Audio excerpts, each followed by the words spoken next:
Baik, eee, jadi untuk acara kelas online ini terselenggara berkat, acara dari Ceritakan.id, di mana Ceritakan.id ini merupakan sebuah platform layanan psikologi, edukasi, dan layanan, psikologi online, di mana teman-teman bisa mendapatkan informasi terkait event-event kita, Ceritakan.id, dan bisa langsung follow, dari IG kita ya, Ceritakan.id, yaitu di akun ceritakan.official. Di situ kita bisa lihat event-event yang akan, dilaksanakan oleh, Ceritakan.id, di mana, eee ya mostly event dari Ceritakan.id mostly kebanyakan di apa, edukasi yang sifatnya itu gratis ya. Baik, untuk kelas online kita pada malam hari ini, bertemakan terkait, topik yang mungkin lagi booming, di kalangan netizen di Indonesia, apalagi ya di dunia mungkin, yaitu terkait, fear missing out atau FOMO, di mana istilah ini banyak, baik di berita maupun di media sosial yang, apa ya, topik-topiknya yang sangat-sangat, lagi dibicarakan ya terkait, topik FOMO. Nah, di mana teman-teman, akan mendengarkan pemaparan langsung dari narasumber yang tentunya kompeten di bidangnya, yaitu Mbak Patricia Melati Rosari, MPSI psikolog, yang merupakan seorang praktisi psikologi klinis ya. Nah, baik, sebelumnya izinkan saya untuk menyampaikan beberapa informasi berikut, yaitu jadi oke, ini terkait, tata tertib ya. Eee, untuk yang pertama, jadi akses ke Zoom akan dibuka 15 menit sebelum kelas online dimulai. Kemudian, peserta menggunakan nama yang sama saat pendaftaran di kelas online. Kemudian peserta berperilaku sopan dan santun selama kelas online berlangsung. Kemudian peserta berpakaian rapi dan sopan, serta diharapkan mengaktifkan kamera saat kelas online berlangsung. Kemudian peserta diharapkan menggunakan, virtual background yang sudah disiapkan oleh Ceritakan.id dan disampaikan di, grup chat, WhatsApp ya. Kemudian panitia akan menonaktifkan audio, peserta selama kelas online berlangsung, kecuali saat sesi diskusi. Kemudian peserta diharapkan dapat menjaga proses kelas online agar kondusif dan saling menghormati. Kemudian peserta dapat bertanya, menyampaikan pendapat dan gagasan dengan santun melalui kolom chat selama kelas online berlangsung. Kemudian peserta dapat bertanya, menyampaikan pendapat atau gagasan, saat sesi tanya jawab menggunakan fitur raise hand dan setelah dipersilakan oleh, moderator. Kemudian peserta wajib mengikuti acara hingga, selesai dan mengisi form feedback sebagai syarat telah mengikuti kelas online untuk mendapatkan materi kelas dan, e-sertifikat ya.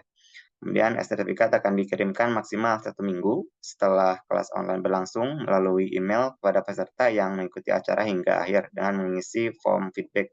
Form feedback akan dikirimkan melalui link yang akan diberikan, setelah di akhir sesi kelas ya. Mungkin itu, tata tertib yang, perlu kita, catat ya di acara kelas online kita malam ini. Baik, mungkin tanpa menunggu lama lagi, langsung saja kita, eee, oh ya ini terkait, ini ya, apa, profil dari pemateri kita malam ini, mungkin akan saya bacakan dulu. Yaitu yang akan membawakan, materi kita malam ini yaitu Mbak Patricia Melati Rosari, MPSI, psikolog. Beliau, memiliki background pendidikan di Universitas Santa Dharma, S1-nya, kemudian S2-nya, magister profesi klinis di Universitas Mercubuana Yogyakarta. Kemudian beliau juga memiliki pengalaman kerja sebagai PIC Parent Empowerment, Dream House, kemudian sebagai psikolog klinis di Puskesmas Dayu 1 dan Puskesmas Kasihan 2. Kemudian, beliau juga sebagai fasilitator praktek kerja psikolog, profesi ya.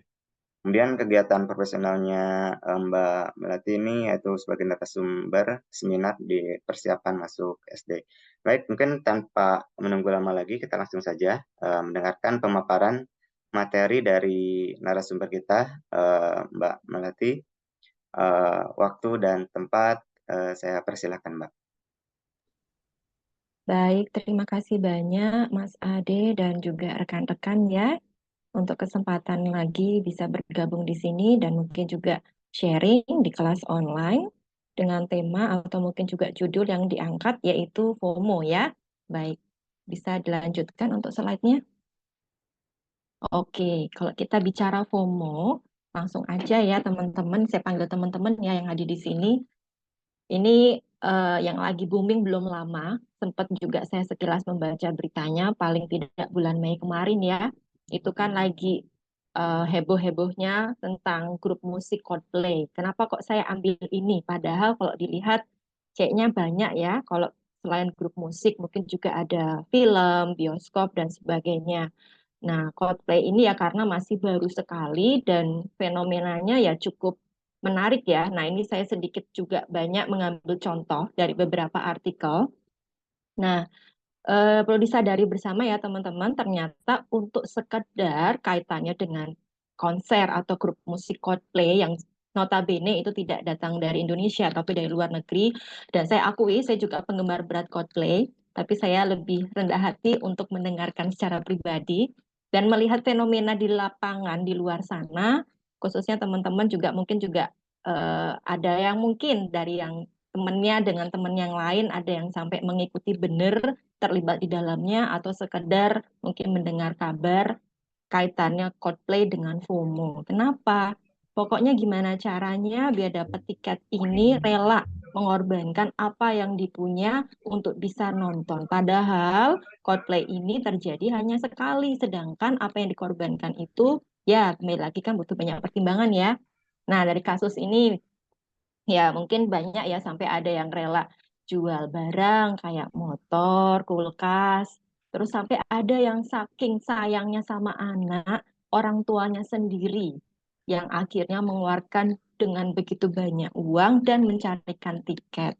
Sama halnya juga bagaimana pengorbanan ada juga orang sampai dengan kocek harga yang sekian belasan juta pun rela dikeluarkan untuk hanya sekedar dan mungkin selembar tiket Coldplay ya. Sampai ada yang bilang, kenapa kok pengen banget? Iya, karena saya pengen dapat nggak cuma tiket tapi gelangnya itu gitu ya. Jadi saking kepengen dapat gelangnya aja pun dia mau merogoh kocek yang harganya lebih dari ratusan ribu, jutaan sampai belasan juta.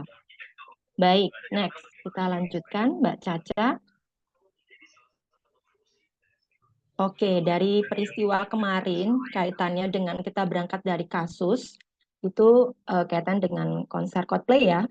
Mungkin banyak yang lain, tapi yang paling heboh kayaknya Coldplay ini. FOMO juga mungkin sudah lama ya sebelumnya. Kita kenal dulu yuk, pertama kok bisa ada ya namanya FOMO gitu ya.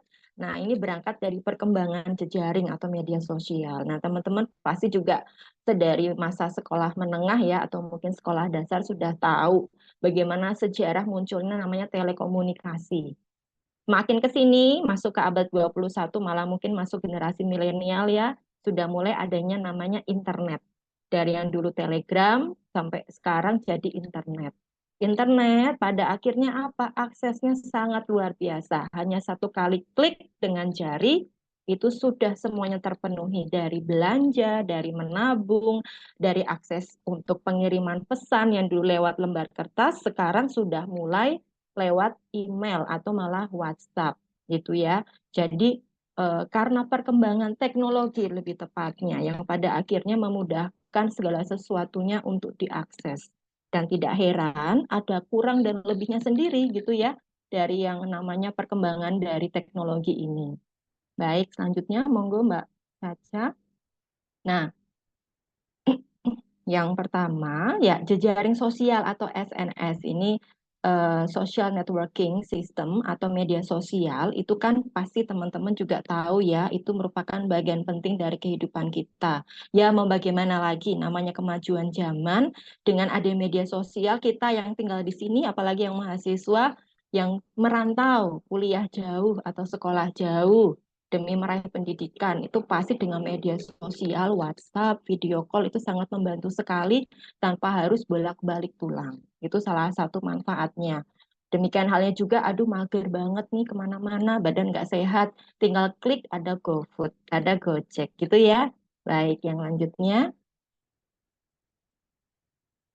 ya sarana prasarana yang menarik perhatian. dan mudah untuk pemenuhan kebutuhan sosial. So pasti ya, sangat pasti sekali. Sehingga akhirnya apa? Saking itu menarik banget dan sangat mudah. Sekarang semakin banyak ya perkembangannya ya. Kalau kita lihat aksesnya di mungkin fitur HP atau mungkin juga merek media elektronik yang lain itu segala sesuatu serba instan. Jadi apa yang menjadi kebutuhan sosial kita itu aja sampai ketemu meet up aja nggak harus lewat kumpul ketemu di resto, kafe atau nongkrong gitu ya di luar bareng video call grup aja udah cukup ya. Jadi itu sebuah fenomena juga yang menjadi bagian bahwa apa ya pengaruh dari adanya perkembangan teknologi yang ke arah sekarang. Akhirnya kita tidak bisa terpisahkan. Kita sangat mengandalkan sekali dengan hal ini. Memang ada manfaatnya, manfaat positifnya, tapi di sisi lain juga kita perlu mempertimbangkan, misalkan itu pun ada dampak yang mengarah ke negatif. Selanjutnya, nah, komunikasi tanpa dibatasi jarak dan waktu. Ruang aktif berkomunikasi dengan adanya jejaring sosial atau media sosial ini, akses informasi baru lebih cepat ya, menerima informasi secara instan. Jadi kita bisa tahu apa yang dilakukan oleh orang lain. Nah, pasti teman-teman juga sudah kenal ya. Itu kita bisa lihat dari media Facebook, Instagram yang paling kenceng, kadang Twitter, atau mungkin aplikasi lain yang sekarang semakin berkembang. Jadi tanpa harus kita tahu dia sedang apa dan menanyakan kabarnya, melihat shoot fotonya aja atau video aktivitasnya aja kita udah tahu gitu ya. Dan kemudian juga seperti membuat profil publik atau semi publik gitu. Baik, selanjutnya. Nah, aksesnya itu terus-menerus memberi peningkatan yang signifikan. Nah, pada akhirnya apa? Dengan adanya kemudahan tadi, aksesnya yang tidak akan pernah berhenti, itu pada akhirnya memberikan pengaruh kaitannya terhadap pilihan kita untuk menghubungkan, berbagi, dan memiliki pengalaman dengan teman ataupun dengan kenalan. Jadi itu memberikan pengaruh ya teman-teman mengenai akses yang sangat mudah ini. Bagaimana kita mengambil keputusan, mengambil pilihan dengan apa yang ada di hadapan kita sendiri yang sangat-sangat mudah sekali, sangat instan gitu ya. Baik, yang selanjutnya. Nah, selain dapat memberi manfaat seperti tadi yang saya sampaikan, ternyata juga kita perlu melihat jejaring sosial atau media sosial ini dapat memberikan dampak buruk jika dilakukan dengan cara yang tidak sehat atau maladaptif. Nah, seperti yang diangkat dengan tema atau judul kita pada malam ini yaitu FOMO, Fear of Missing Out. Ya, baik selanjutnya. Apa sih itu FOMO? Nah, sebelum dilanjut Mbak Caca sebentar. Mungkin ini sudah pernah booming jauh sebelumnya ya, sebelum masuk 2023. Di tahun 2010-11 itu sempat ada dan saya sempat mendengar. Akhirnya sekarang diangkat lagi karena ada apa kaitannya dengan fenomena tiket konser Coldplay tadi. Ya, monggo Mbak Caca. Lalu apa itu FOMO? Mungkin teman-teman beberapa ada yang sudah tahu ya sekilas dengan sederhana apa itu FOMO. Berikut akan saya terangkan lebih lebar, lebih luas terkait FOMO itu apa. Jadi FOMO ini merupakan bentuk kecemasan atau ketakutan seseorang terhadap kehilangan kesempatan. Nah, kesempatan sosial, kesempatan bisa bertemu dengan banyak orang. Momen atau pengalaman berharga karena orang yang bersangkutan itu tidak berada di dalamnya. Jadi mungkin karena dia itu ikut-ikutan ya kadang tanda kutip ketinggalan zaman. Nah, pada akhirnya dia mencoba supaya bisa sama dengan yang lain. Nah, sehingga mendorong orang yang bersangkutan untuk selalu terhubung dengan orang lain secara terus-menerus dan mengikuti informasi terbaru tentang segala sesuatu yang dilakukan orang lain, saking dia tidak mau ketinggalan. Nanti dibilang kudet, kurang update, atau malah ketinggalan zaman. Begitu ya. Jadi kurang lebihnya ini definisi secara luas kaitannya dengan FOMO, kecemasan atau ketakutan tertinggal dengan yang lain. Itu lebih ringkasnya. Baik, kita dilanjutkan Mbak Caca. Ya, FOMO. Jadi awal mulanya FOMO itu tuh sudah ada mungkin di tahun 2004, tapi lebih dulu itu tidak di Indonesia tapi di luar negeri oleh Patrick J. McGuinness.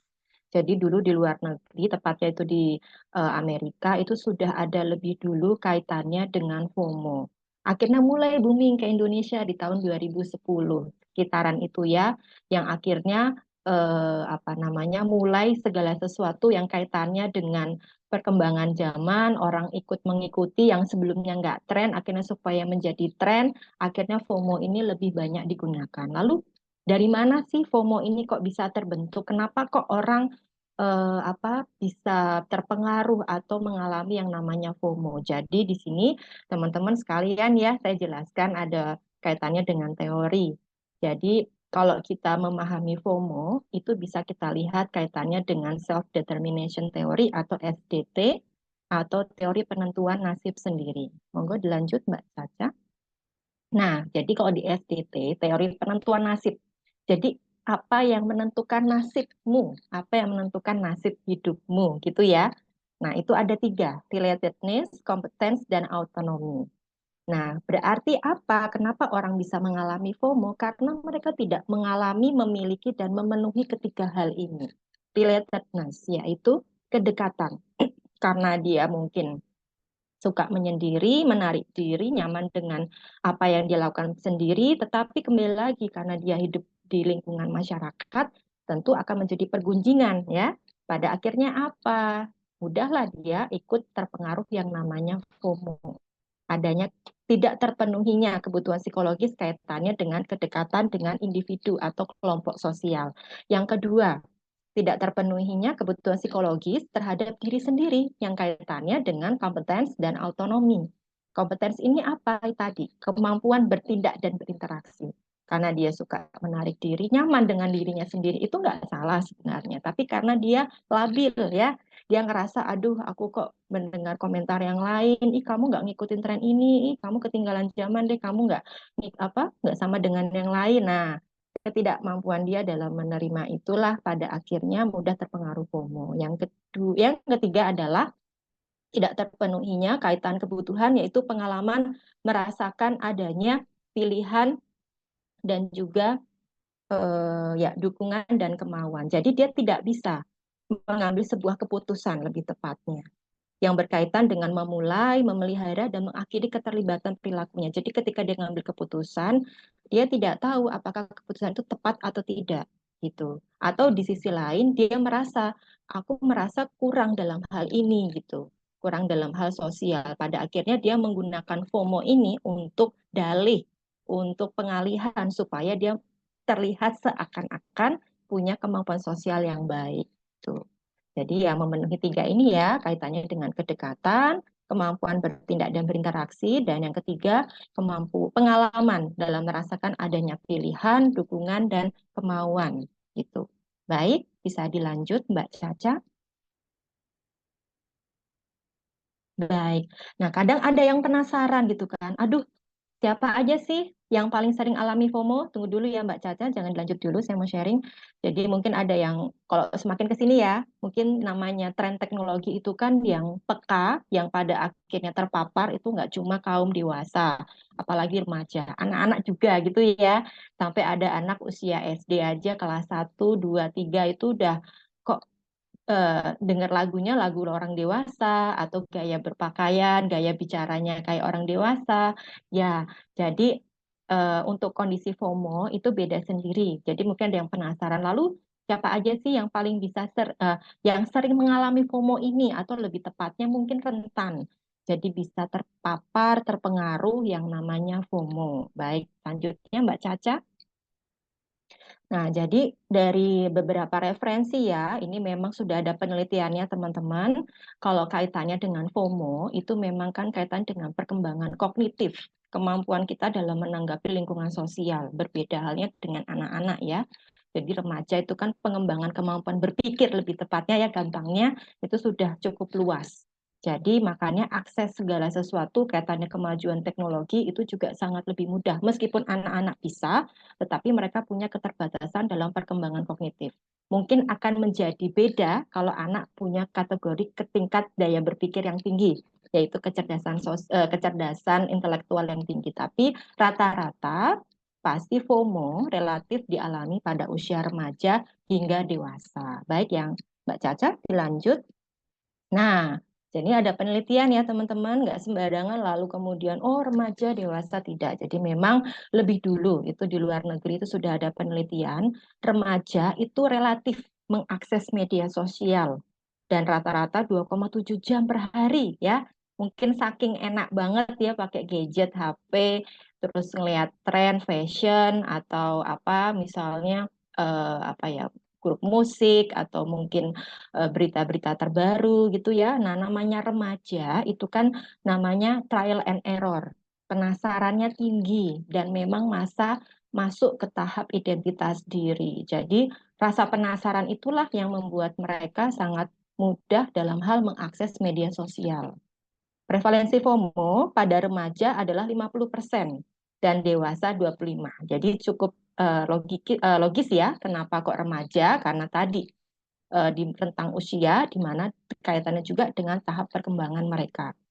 Remaja secara signifikan lebih besar mengalami FOMO dan berkaitan juga dengan pengaruh pembentukan identitas diri. Nah, seperti tadi yang saya sampaikan ya. Lanjutnya, kedua, Mbak Caca. Nah, ini yang di Indonesia. Ternyata di Indonesia juga udah ada penelitiannya ya teman-teman ya, didukung juga. Jadi ini ada Asosiasi Jejaring Internet Indonesia itu juga meneliti bahwa pertumbuhan penggunaan internet itu sebesar 54,6%.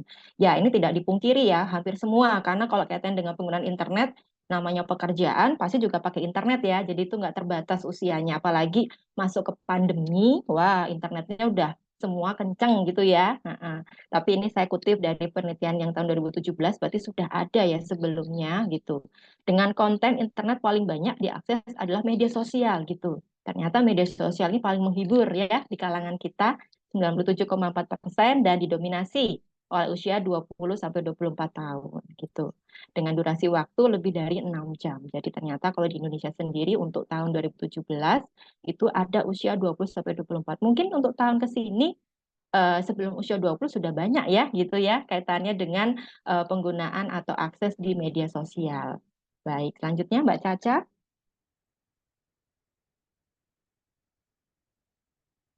Ya, nah kalau ngomong FOMO, baik pelan-pelan ya Mbak Caca. Nah, yang gejalanya kok apa sih? Tanda-tanda atau indikasinya gitu. Ya, yang pertama, tidak dapat melepaskan dari ponsel. Kalau tidak dapat melepaskan diri dari ponsel ini juga kita tidak bisa langsung menilai, oh dia FOMO gitu ya, karena tiap hari pakai HP. Karena ada, jadi namanya kita melihat orang ini punya indikasi, misalnya kayak FOMO, itu berarti harus memenuhi secara menyeluruh. Tidak hanya satu saja. Karena ada memang orang yang misalnya bekerja dia memang harus akses terus dengan penggunaan gadget gitu. Karena saking berkembangnya zaman, misalnya nggak pakai media tulis lagi, tapi pakai HP atau mungkin pakai tablet gitu. Nah, tetapi yang paling utama itu adalah tidak bisa melepaskan diri dari ponsel. Jadi ada namanya kegelisahan. Kalau nggak pegang HP atau HP-nya nggak dikantongi ya, nah itu kadang rasanya aduh kayaknya ada yang kurang nih dengan aku gitu ya. Nah, kalau ada yang suka mungkin selintiran teman-temannya ada yang komentar gitu, nah itu juga perlu diamati itu. Itu satu tanda pertama ya. Yang kedua, Mbak Caca. Baik, cemas jika belum mengecek akun media sosial. Sebentar-sebentar ngecek, buka macam-macam, Facebook, temennya, mungkin entah siapa yang entah jadi perbincangan besar gitu ya, akan prestasinya, atau mungkin temen yang ngirim sesuatu kaitannya, oh besok ada konser ini loh, oh besok ada kompetisi ini loh, wah keren dia menang ini sebagainya, dia terpilih, cek, cek, cek, cek. Nah, itu. Jadi dia mulai ada kebiasaan kedua ya, indikasi kedua, ngecek akun media sosial macam-macam ya teman-teman jauh lebih paham untuk tren yang semakin ke sini bisa lewat Instagram atau Facebook atau mungkin kadang di Twitter gitu ya. Baik, yang ketiga monggo Mbak Caca lebih mementingkan komunikasi dengan rekan di media sosial. Disuruh meet up ketemu langsung tatap muka enaknya lewat ngobrol WhatsApp, video call gitu atau lewat chat atau message di Instagram gitu. Jadi dia lebih ke arah sana daripada mau ketemu langsung. Saking mudahnya, saking nyamannya. Yang keempat, memiliki obsesi terhadap status dan postingan orang lain. Saking kagum atau mungkin ngerasa Ya kadang ada faktor juga sirik atau iri gitu ya, kayak misalnya minder. Dilihat terus, oh dia kemarin berhasil di sini ya, oh ternyata dia ikut nonton ini juga, ya ampun caranya gimana gitu ya. Akhirnya dia terobsesi di, pokoknya kalau di Instagram pasti si A ini nomor satu yang paling dicari. Besoknya ngecek, lusanya ngecek, minggu depannya ngecek lagi gitu. Atau ngeliat statusnya di WhatsApp, dia habis ngapain sih gitu. Saking dia ada obsesi. Nah, kenapa? Didasari tadi ya, di indikasi kedua adanya kecemasan. Yang kelima, selalu ingin eksis dengan share setiap kegiatan di media sosial. Ada yang ngerasa tadi, wah, jadi yang pertama tadi dia ada kekurangan, akhirnya dia ngecek punya orang lain, ada juga sisi orang kedua. Dia juga punya kekurangan, tapi nggak mau ketinggalan. Akhirnya dia ikut. Dia mencoba kayak tanding, membandingkan dirinya dengan yang lain. Akhirnya apa? Nge-share kegiatan yang dia lakukan yang kurang lebihnya kadang sama gitu di media sosial. Yang keenam, ya depresi jika hanya sedikit orang yang melihat akun sendiri. Jadi kadang dicek, oh like-nya berapa sih? Ya ampun kok dia bisa sampai 1.000, dia bisa 500, kenapa sih? Dicari-cari gitu ya, sampai semua foto, shoot videonya, oh isinya kayak gini ya gitu. Terus akhirnya dia berusaha gimana caranya supaya dia melakukan hal yang serupa, kalau enggak ya tadi, nggak nyaman. Depresi itu apa ya teman-teman gejalanya? Ya tadi nggak bisa fokus, gelisah, sulit tidur, nafsu makan berkurang. Nah itu kalau udah sampai ke arah sana, dan HP yang sering dipegang ya tidak menutup kemungkinan dia mengalami yang namanya depresi. Baik, saya dilanjutkan Mbak Caca. Nah, pengaruh FOMO itu ya. Jadi kalau kita bicara FOMO itu juga ternyata memberikan pengaruh. Yang pertama, monggo Mbak Caca, menurunkan kepuasan hidup. Nah, ternyata dengan kita akses media sosial ya, dengan durasi, sifat atau mungkin habit pola perilaku yang terlalu sering itu ternyata tidak memberikan kepuasan. Kita yang punya habit, kenapa kok bisa kepuasan hidup menjadi menurun gitu ya? Ya karena tadi pemenuhannya hanya sebatas lewat teknologi, tidak langsung, tidak apa ya. Kalau bertemu kita bisa menatap langsung senyumnya, kita tahu konfliknya seperti apa, kita bisa ngerasakan langsung seperti apa rasanya bertemu dengan orang dan dengan akses terlalu sering dengan media sosial kaitan dengan kepuasan hidup itu adalah tadi perhatian yang dikasih secara langsung dengan lewat WhatsApp atau lewat media sosial itu beda. Coba kalau misalnya internetnya bermasalah, apa ya iya perhatian bisa dikasih terus? Kan tidak ya. Nah, itu dia. Jadi tidak sepenuhnya memberikan kepuasan hidup dan mengganggu aktivitas sehari-hari. Lupa makan juga. Biasanya rutin rajin aktivitasnya teratur, jadi tidak teratur. Lalu menurunkan kesejahteraan psikologis dan fisik. Kesejahteraan psikologis ya kaitan tadi, jadi punya namanya penerimaan diri yang kurang, akhirnya nggak punya kontrol diri, maunya hanya melihat gadget atau HP, lalu pada akhirnya apa, kaitan dengan kesehatan psikologis juga hubungan dengan orang lain hanya terbatas lewat media sosial, tidak bisa secara langsung. Ketika mau bertatap muka secara langsung dia nggak nyaman, karena apa? Tidak menjadi dirinya sendiri, karena dia selama ini hanya tercover lewat media sosial gitu.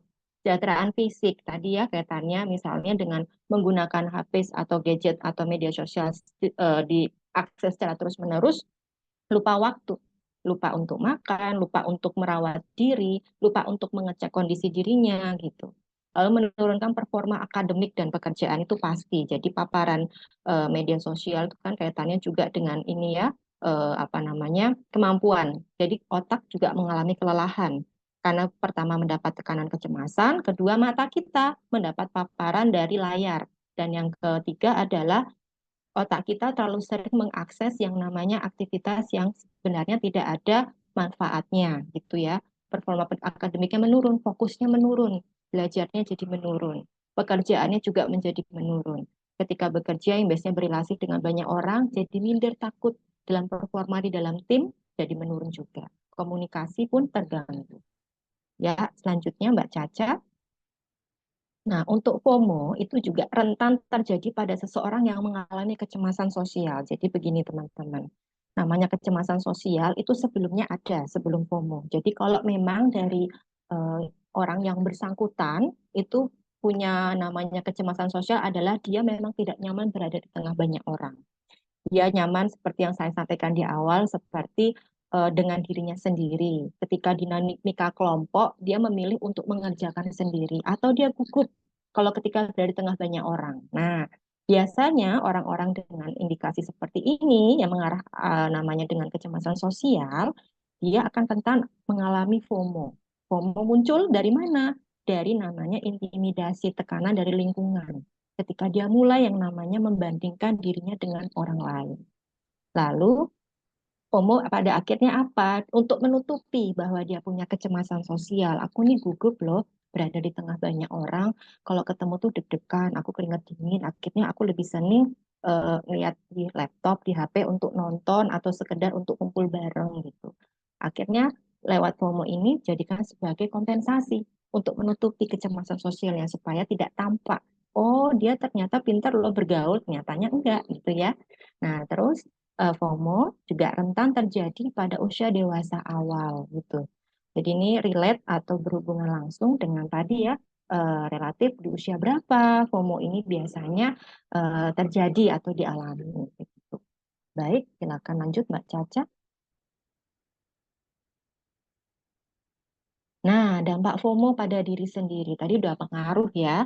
Jadi pengaruh ini secara keseluruhan. Kalau dampak itu poin-poin apa perbagiannya. Monggo dilanjut yang pertama, ketegangan dan kurangnya kontrol emosi. Ya, sama ya.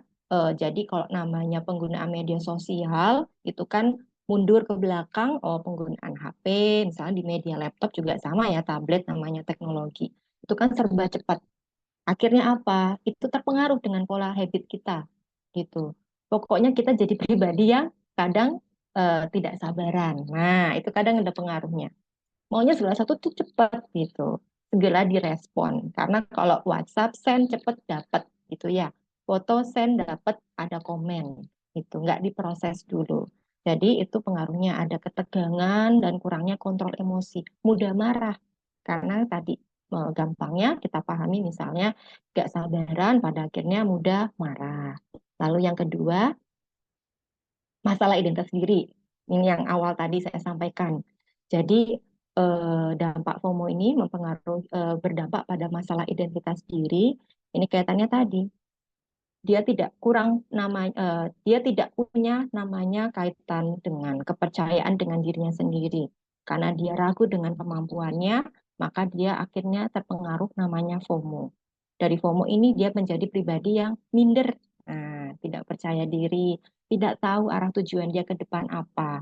Saking dia membandingkan dirinya dengan yang lain lewat akses media sosial tadi, ingin ikut dengan yang lain. Nggak punya tujuan, yang penting ikut, yang penting sama, yang penting ikut tren, nggak ketinggalan gitu ya.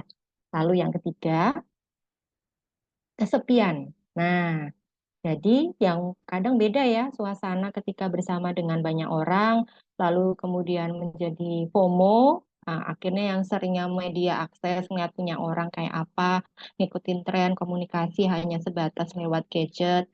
Nah, dia temannya hanya ya tadi akses tadi dia media sosial iya, temannya itu dan gadget pun iya. Lalu yang keempat, citra dirinya negatif. Akhirnya karena sering membandingkan itu mulai bisa mempengaruhi bagaimana dia menggambarkan dirinya. Oh, aku kok gak kayak yang lain ya. Aku kurang dalam hal ini. Nah, semakin sering melihat kekurangan. Padahal dirinya sendiri itu sebenarnya punya kelebihan yang perlu dia hargai gitu ya. Lalu selanjutnya Mbak Caca, perasaan tidak mampu dan tidak puas dengan kehidupannya sendiri. Ya sama ya. Jadi kalau udah membandingkan itu ngerasa mereka bisa gitu, tapi aku mau juga. Ternyata yang mau dicapai seperti yang lain itu tidak bisa, gagal gitu ya. Aku nggak bisa dapat tiket Coldplay gitu kan. Ya maaf, misalnya secara budget nggak mampu. Akhirnya muncul, ternyata aku memang nggak bisa seperti yang lain gitu. Nggak puas pada akhirnya. Saking dia pengennya, dia mau berusaha, pengen tren sama yang lain, nggak dapat penilaian negatif dari eh, secara sosial, muncullah perasaan itu. Jadi paparan itu yang mengakibatkan adanya perasaan tidak mampu. Kemudian muncul perasaan tidak mampu dan tidak puas dengan apa yang dimiliki atau yang ada dalam hidupnya sendiri. Lalu selanjutnya Mbak Caca, kecemburuan, minder, iri. Kok yang lain bisa ya beli, kok yang lainnya bisa ya nonton, wah keren, udah bayangin gitu ya. Duduk di depan, atau wah sambil tangannya lambai-lambai, pakai gelang dan sebagainya. Nah itu pada akhirnya saking sering yang lihat foto atau mungkin mengakses media sosial tadi, muncul rasa minder, iri. Aku nggak bisa seperti mereka. Gitu. Lalu selanjutnya Mbak Caca, tidak dapat menikmati kehidupan kebersamaan di dunia nyata. Jadi saking intensnya di chat atau apa komunikasi by gadget terlalu sering gitu ya, akhirnya pas ketemu langsung kaku, kagok gitu atau kadang atau nggak nyaman karena kenapa tidak menjadi dirinya sendiri. Kalau di media sosial wah heboh banget gitu. Pokoknya ada video, ada status atau komennya heboh, dan ketemu kok beda ya. Nah, itu artinya kelihatan ya aslinya yang mana gitu kan. Jadi ketika harus kumpul bareng dia nggak nyaman di situ. Selanjutnya Mbak Caca, gangguan tidur. Nah, ini gangguan tidur biasanya yang suka sebelum tidur harus cek dulu. Aduh, si ini lagi ngapain ya gitu. Sainganku gitu atau temenku sendiri, sahabatku. Tiba-tiba ada timbul perasaan. Jangan-jangan dia juga ikut gabung ini atau dia beli ini gitu kan. Atau ya kadang kaitan dengan shopping, yang lain beli alat kosmetik apa atau mungkin tren tas, tren baju apa, aku nggak mau ketinggalan. Akhirnya buka HP, cek, cek, cek terus ya. Akhirnya lupa, tidurnya larut malam dan akhirnya kurang tidur. Tetapi juga ketika aksesnya terlalu sering menggunakan gadget atau media sosial, eh, meskipun sudah bisa tidur, pada dasarnya cara kerja otak itu terlalu keras gitu. Yang itu mempengaruhi yang namanya dengan kualitas daya berpikir kita. Bangun-bangun misalnya masih ngantuk rasanya. Kok fokusnya menurun? Atau tiba-tiba kadang bisa ke arah fisik, muncul rasa pusing, vertigo. Nah, itu tadi karena dapat tekanan sebelum tidur itu udah megang gadget atau sudah mengakses media sosial. Jadi ada keresahan yang membuat ketegangan pada cara kerja otak.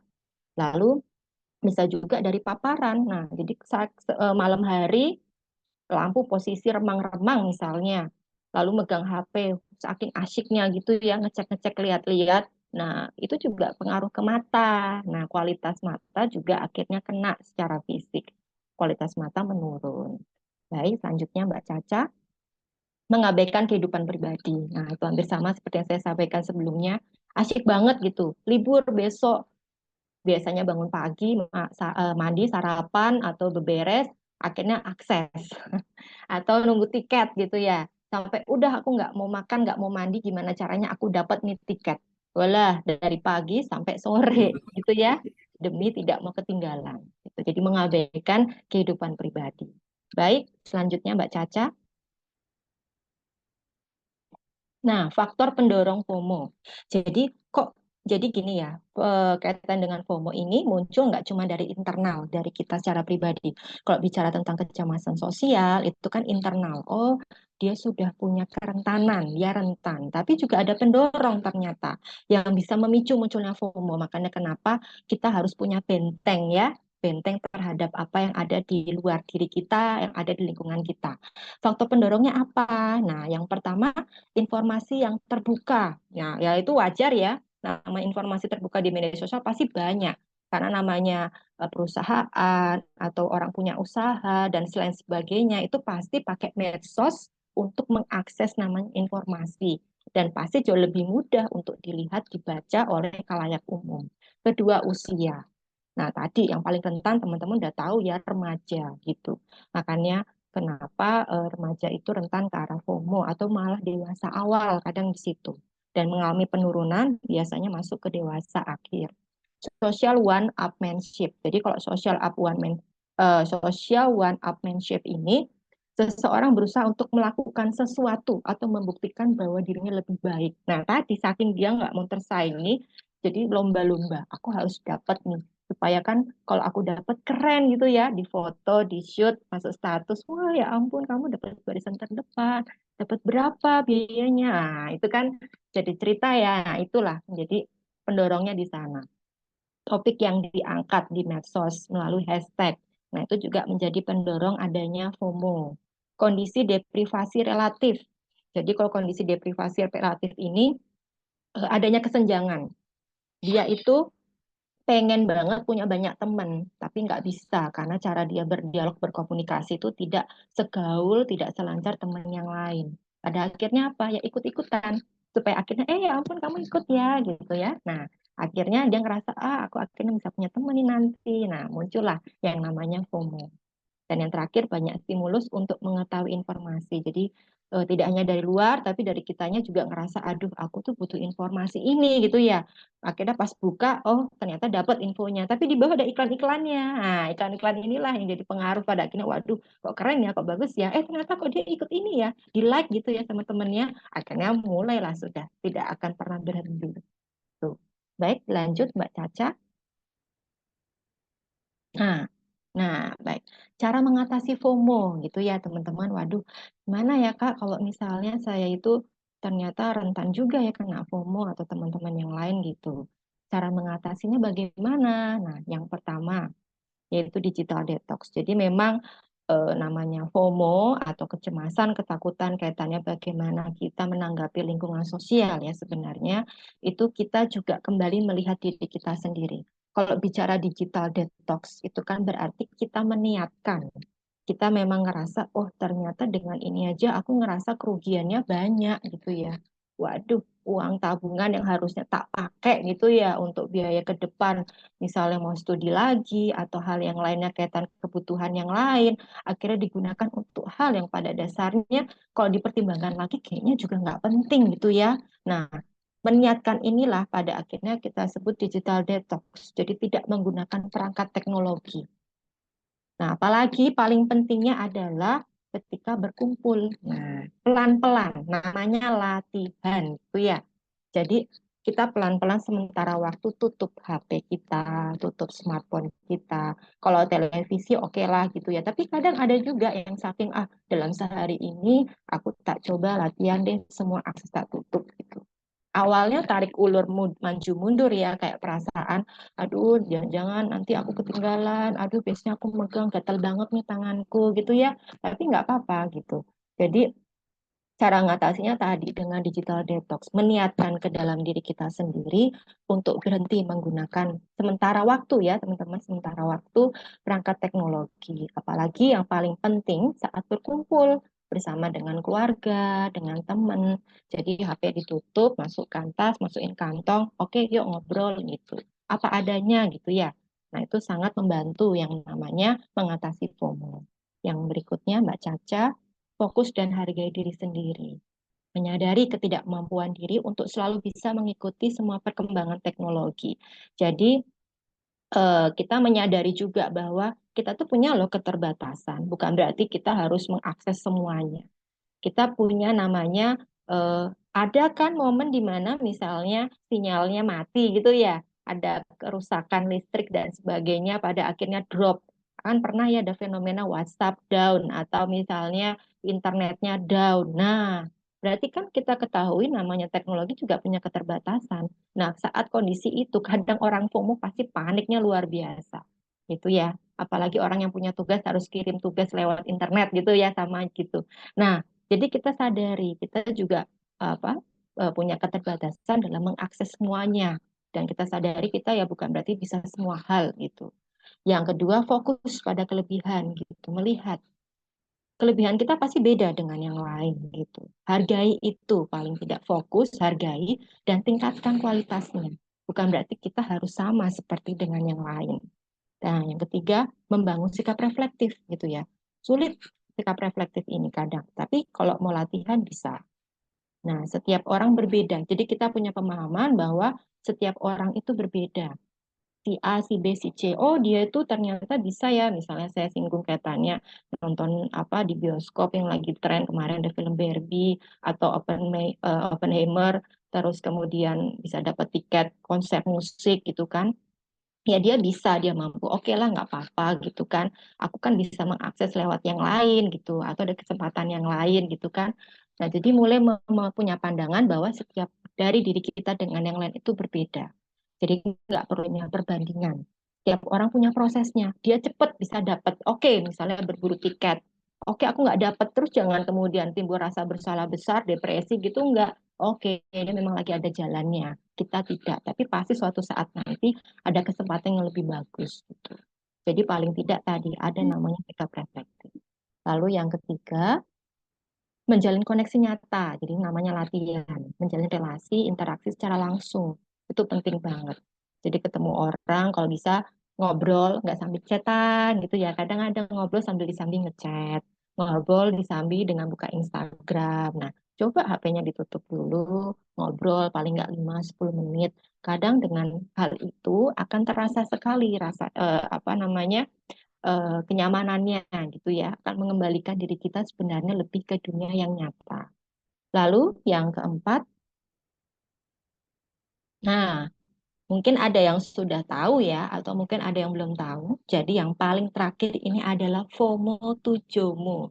Saya juga baru kenal ini ya, setelah kemarin saya membaca beberapa referensi. Jadi JOMO ini adalah joy of missing out ya.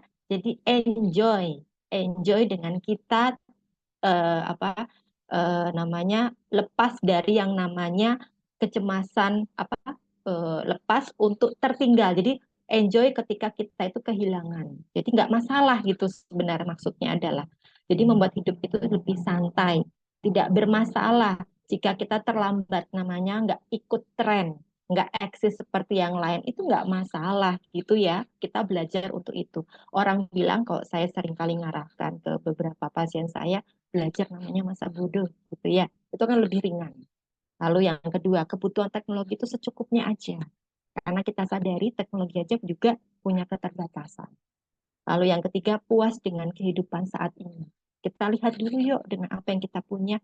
Oke, kita masih dikasih sehat. Oke, kita masih dikasih kekuatan. Kita dikasih masih bisa bangun. Nah, itu loh kita hal yang sederhana aja. Untuk apa sih kita membuang waktu kita untuk hal yang kaitannya dengan tren yang dirasa kok bolehlah sesekali ikut sebagai pengalaman, tapi ngerasa kok itu merugikan, yuk kita stop gitu ya. Nah, lalu yang terakhir, menjalani hidup dalam ritme lebih lambat. Mungkin teman-teman ada yang pernah dengar kata-kata, aku mencoba untuk menjalani ritme hidupku dengan lebih lambat, lebih fokus pada relasi, mampu mengatakan tidak untuk memberi kesempatan merasakan segala emosi yang ada, tidak untuk hal yang kaitannya dengan misalnya tadi ya, apa yang ada di masyarakat, apa yang lagi booming, apa yang lagi bergejolak gitu.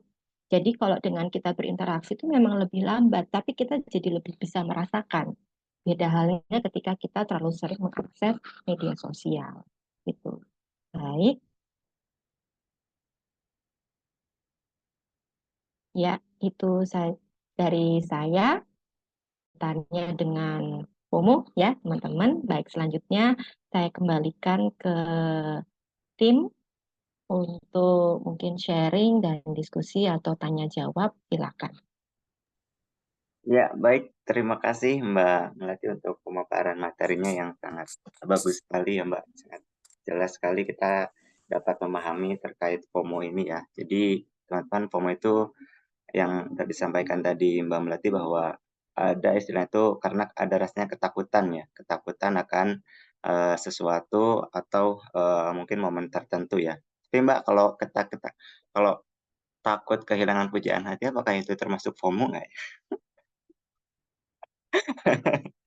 Mungkin juga ya, Pak. Ya, oke, baik teman-teman. Jadi tadi udah dipaparin ya terkait FOMO ini apa istilah, definisi dan mungkin tadi dampak dari FOMO seperti apa. Nah, mungkin bagi teman-teman yang ingin bertanya terkait topik kita malam ini, silakan bisa langsung raise hand, bisa bertanya langsung ya teman-teman, atau mungkin bisa melalui kolom chat. Tinggal sebutkan aja nama dan pertanyaannya ya terkait yang akan ditanyakan ya.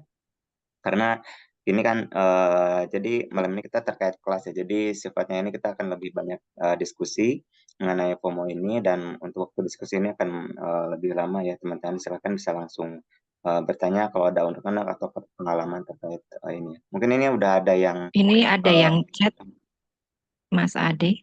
Oh ya, Yang sebelum raise hand ada yang chat ini. oh Coba baik, yang chat dulu. kita yang Boleh, di baru chat yang dulu ya raise ini hand. duluan. Baik, Mbak Iya. Karen, nanti kita ini ya, Mm-mm.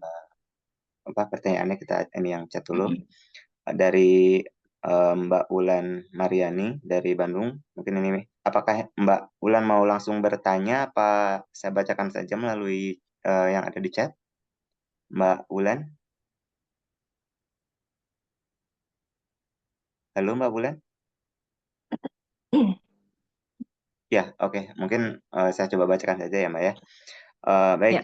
ini Mbak Wulan ingin bertanya, apabila kita ternyata sudah FOMO, terus sudah berusaha memperbaiki dan ternyata bisa normal kembali, apakah mungkin FOMO itu bisa kembali lagi atau dapat hilang secara permanen, begitu Mbak?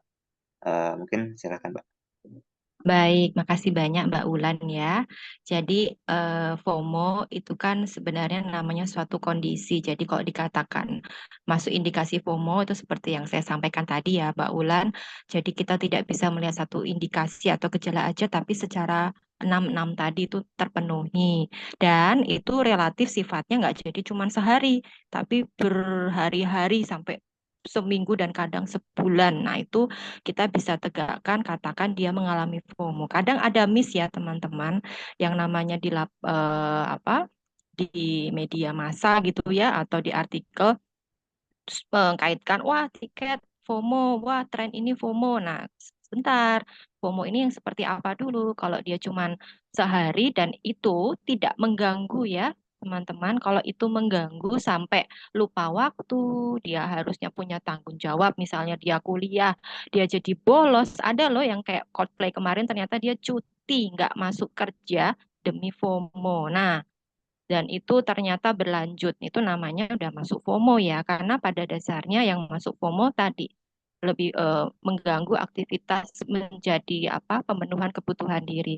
Jadi kalau dia apa kembali lagi atau hilang secara permanen, nah sebenarnya namanya FOMO ini apa bisa kembali lagi atau tidak itu tergantung diri kita, Mbak Bulan gitu. Jadi kalau misalnya dia kita secara tadi ya, kalau pribadi kita memang punya penerimaan diri, kita akui oke, kita ikut tren gitu kan. Terus kita ingat langsung saat itu juga sadar kita belum mendapatkan hasil, tapi kita ngerasa dengan dapat like sekian kok ternyata dengan aku kemarin nge-like 500 gitu, terus selalu aku jadi lupa waktu, aku jadi lupa waktu tugas, belajar dan sebagainya atau bekerja. Nah, berarti lalu dia berhenti gitu ya. Nah, itu bisa dikatakan ya kita sudah apa tidak akan bisa masuk ke FOMO sebenarnya. Tapi kalau itu berlangsung terus-menerus bisa mengalami FOMO. Bisa kembali atau tidaknya tadi Mbak Ulan. Jadi kembali ke diri kita sendiri. Seberapa kita kuat menerima diri kita, menghargai kelebihan kita seperti apa, lalu menerima kekurangan kita, udah yang lain ikut tren aku enggak gitu ya. Kok namanya tren itu wajar ya teman-teman, boleh kok ikut tren gitu kan. Tapi ada batasannya. Jangan sampai kita lupa dengan diri kita sendiri. Ya pada akhirnya kita ngerasa, oh aku kepengen seperti yang lain gitu ya. Nah kok bisa jangan gitu ya. Kalau bajunya sama boleh, aku mau mau ikut nonton ini boleh, karena ada ya konser musik standar kayak di Indonesia, apa Raisa atau Rizky Febian gitu kan itu nggak apa-apa gitu tapi yang penting kita ingat oke kalau aku ikut ini ternyata besok aku harus apa kaitan dengan tanggung jawab gitu oke lah aku nggak usah nonton dulu daripada tanggung jawab keteteran gitu ya nah itu berarti kita cukup jauh dari FOMO jadi kalau dikatakan bisa kembali lagi atau hilang secara permanen tidak ya namanya setiap dari kita pasti bisa mengalami FOMO jadi FOMO bisa kembali lagi itu jawabannya Mbak Bulan. Baik, ya terima kasih Mbak Melati untuk jawabannya. Mungkin ini Mbak Wulan udah ini ya, Ya, udah cukup baik, jelas. makasih. Ya. Ya, heeh. Oke, kita Yang bisa raise lanjut hand tadi Mbak ke Karen. raise hand. Ya, Mm-mm. Mbak Karen, silakan Mbak Karen untuk pertanyaannya. Selamat malam, perkenalkan nama saya Kezia Karen, asal dari Iya. Jakarta. Saya mahasiswa psikologi, izin bertanya kalau sebelumnya saya eh, seperti penjelasan tadi kan FOMO itu kan cemas akan kehilangan kesempatan atau momen berharga karena takut tertinggal oleh orang lain. Nah, setelah saya mendengar presentasi tadi, saya merasa kalau apakah saya juga termasuk FOMO atau tidak, karena di dalam pendidikan pun saya sering mempush diri saya untuk bisa lebih dari orang lain. Seperti kayak contohnya lebih mendalami pengetahuan saya, atau ketika saya merasa teman-teman saya bisa, kadang saya merasa terdorong untuk harus lebih bisa. Apakah itu termasuk dampak negatif buat saya atau justru bisa menjadi dampak positif? Apakah itu Baik, termasuk FOMO atau tidak kita? Terima ya. kasih. Ya, makasih Karen untuk pertanyaannya. Ya, ini tuh teman-teman yang lain juga ya. Jadi kalau FOMO itu memang lebih mengangkat kepada tertinggal. Jadi kita menggarisbesarkan tertinggal, tertinggal dengan yang lain, tapi memang konteksnya adalah sesuatu momen. Jadi ketinggalan momen, ketinggalan namanya. Jadi kenapa kok FOMO ini pasti mengarahnya ke arah yang sifatnya kayak tren ya, lebih ke tren gitu. Apa yang terjadi di luar, tapi yang dialami oleh Mbak Karen itu mungkin tidak ke dalam FOMO, tapi bagaimana lebih ke membandingkan diri dengan yang lain. Kalau memang itu kaitannya bisa memotivasi gitu ya, yang arahnya positif dalam arti pengembangan diri itu tidak jadi permasalahan gitu.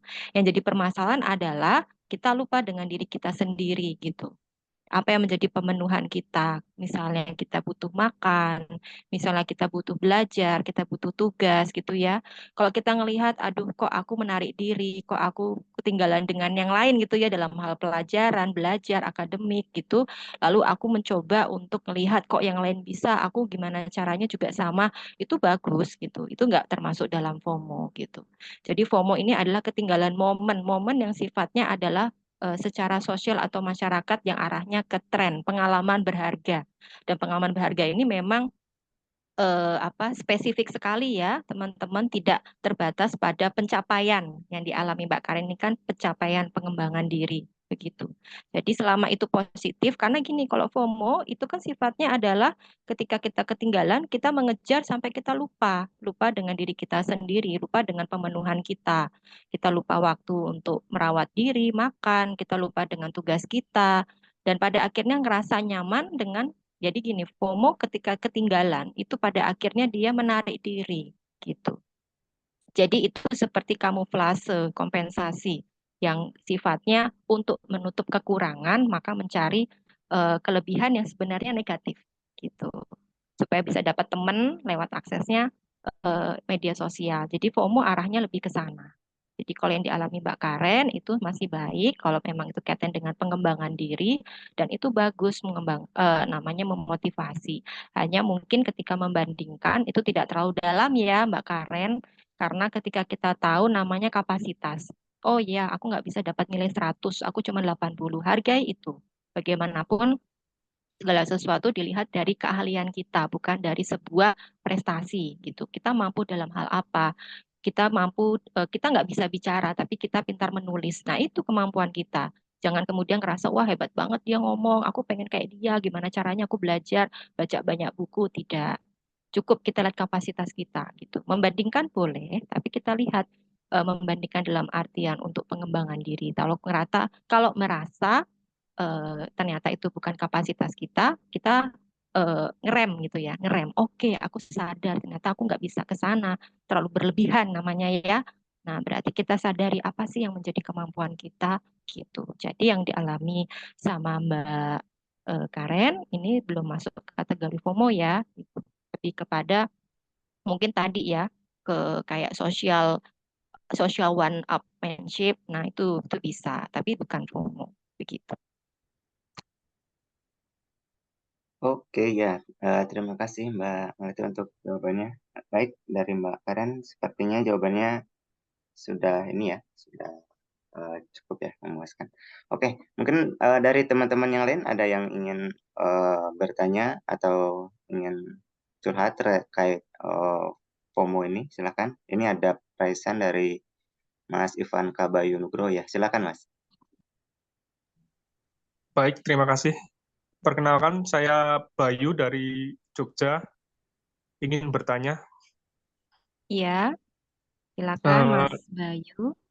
ya, cerita sedikit ya. Boleh Saya ya. saya dulu kan pernah mencoba menghapus aplikasi Instagram gitu untuk menghindari FOMO gitu seperti itu. apakah itu membantu ya? Soalnya kan saya juga itu pas menghapus aplikasi Instagram, saya malah jadi sering pengen buka tapi ada rasa pengen buka terus gitu loh. Terus apakah Baik, ada solusi untuk mengatasi hal tersebut? Terima oke. kasih. Ya, makasih Mas Bayu. Jadi gini, kalau kita ada keinginan untuk membuka Instagram atau malah menghapus ya, ya sebenarnya kalau kita menghapus Instagram itu sebuah pilihan ya, pilihan kita sendiri gitu. Itu pilihan, mau dihapus atau tidak.